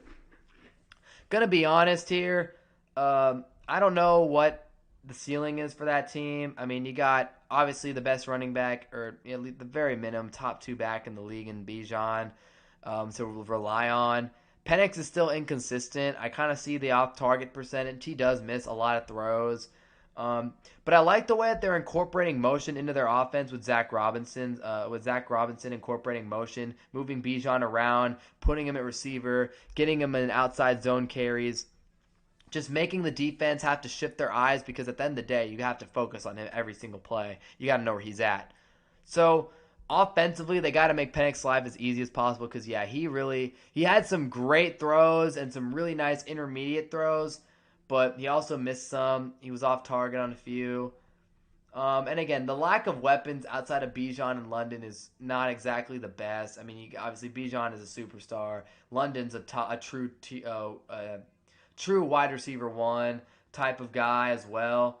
As my goodness, the Bears are dysfunctional. So you combine that and you have a couple really good weapons, but Kyle Pitts just hasn't been that guy that you wanted, and that's been a problem. And at the same time, you lack a true number two receiver. I think they have some injuries right now. I mean, who's their second leading receiver right now? Who is their second leading receiver right now on that team? I genuinely don't know who it is. Is it Darnell Mooney? Is that who it is? It is. It's probably Bijan. Actually, after tonight, Bijan is still their leading receiver. Bijan is, if the stats are updated, Bijan's a yard ahead of London. So you have Bijan, your running back is your leading receiver, and then you have your wide receiver one. And then Pitts at 200 yards. And I get Darnell Mooney's missed some action, but yeah, now Darnell Mooney doesn't even. Yeah, you don't even have another guy over. You don't have two true wide receivers on your team with over 100 yards. You have your running back, you have London, and you have Pitts. They have 100 yards, and then over 100 yards. All of them have over 200. And then you have Mooney. You need more consistent production out of your wide receiver group outside of Drake London. Again, Bijan, you can move him around at wide receiver as much as you want. Pitts, you can try to do what you can do with him. You need another guy to step up. And Darnell Mooney is capable of that. I think he's banged up right now. How long is he out for? I'm not exactly sure.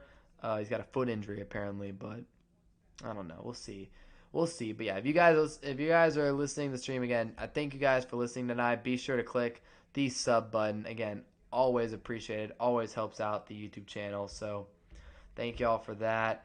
We'll see if I can get this fancy dub in my second league. I'm currently down less than a point. DJ Moore and DeAndre Swift, man. Y'all got to come through for me, man. You got 1 quarter to get it done. Please do. I mean, that would be embarrassing for me to lose to a guy who started Omarion Hampton this week. Um, but at the end of the day, my main league, I have 160 points for like the 4th week in a row. Shout out Bijan, shout out Scat, shout out Dowdle for just dominating. Josh Allen, not a great day, but again, my receivers did absolutely nothing. DJ Moore has 8 points right now, which is not awful, awful. I lack a true wide receiver one, but it's whatever. It is what it is. Once this league I dominated, right? Yeah, I dominated this league. Bijan had 38. Yeah, crossing ready doing it. Cool, cool. Yeah. Yeah, Bijan was phenomenal tonight, though. I'm really, really impressed by the way that he performed. He was great. He was great tonight, as usual. Bijan is the top back in the league, man. It's crazy. So, anyways, I think I am going to call it a night. Thank you guys for listening to the live stream. Thank you guys for tuning in. Again, if you're still here, be sure to click the sub button, and I'll catch y'all in the next one I do. Whether it's probably not Thursday night, maybe sometime Saturday or Sunday. I'll catch y'all then. Thank y'all for listening. Have a good night. Click the sub button, and I'll catch y'all soon. Peace out.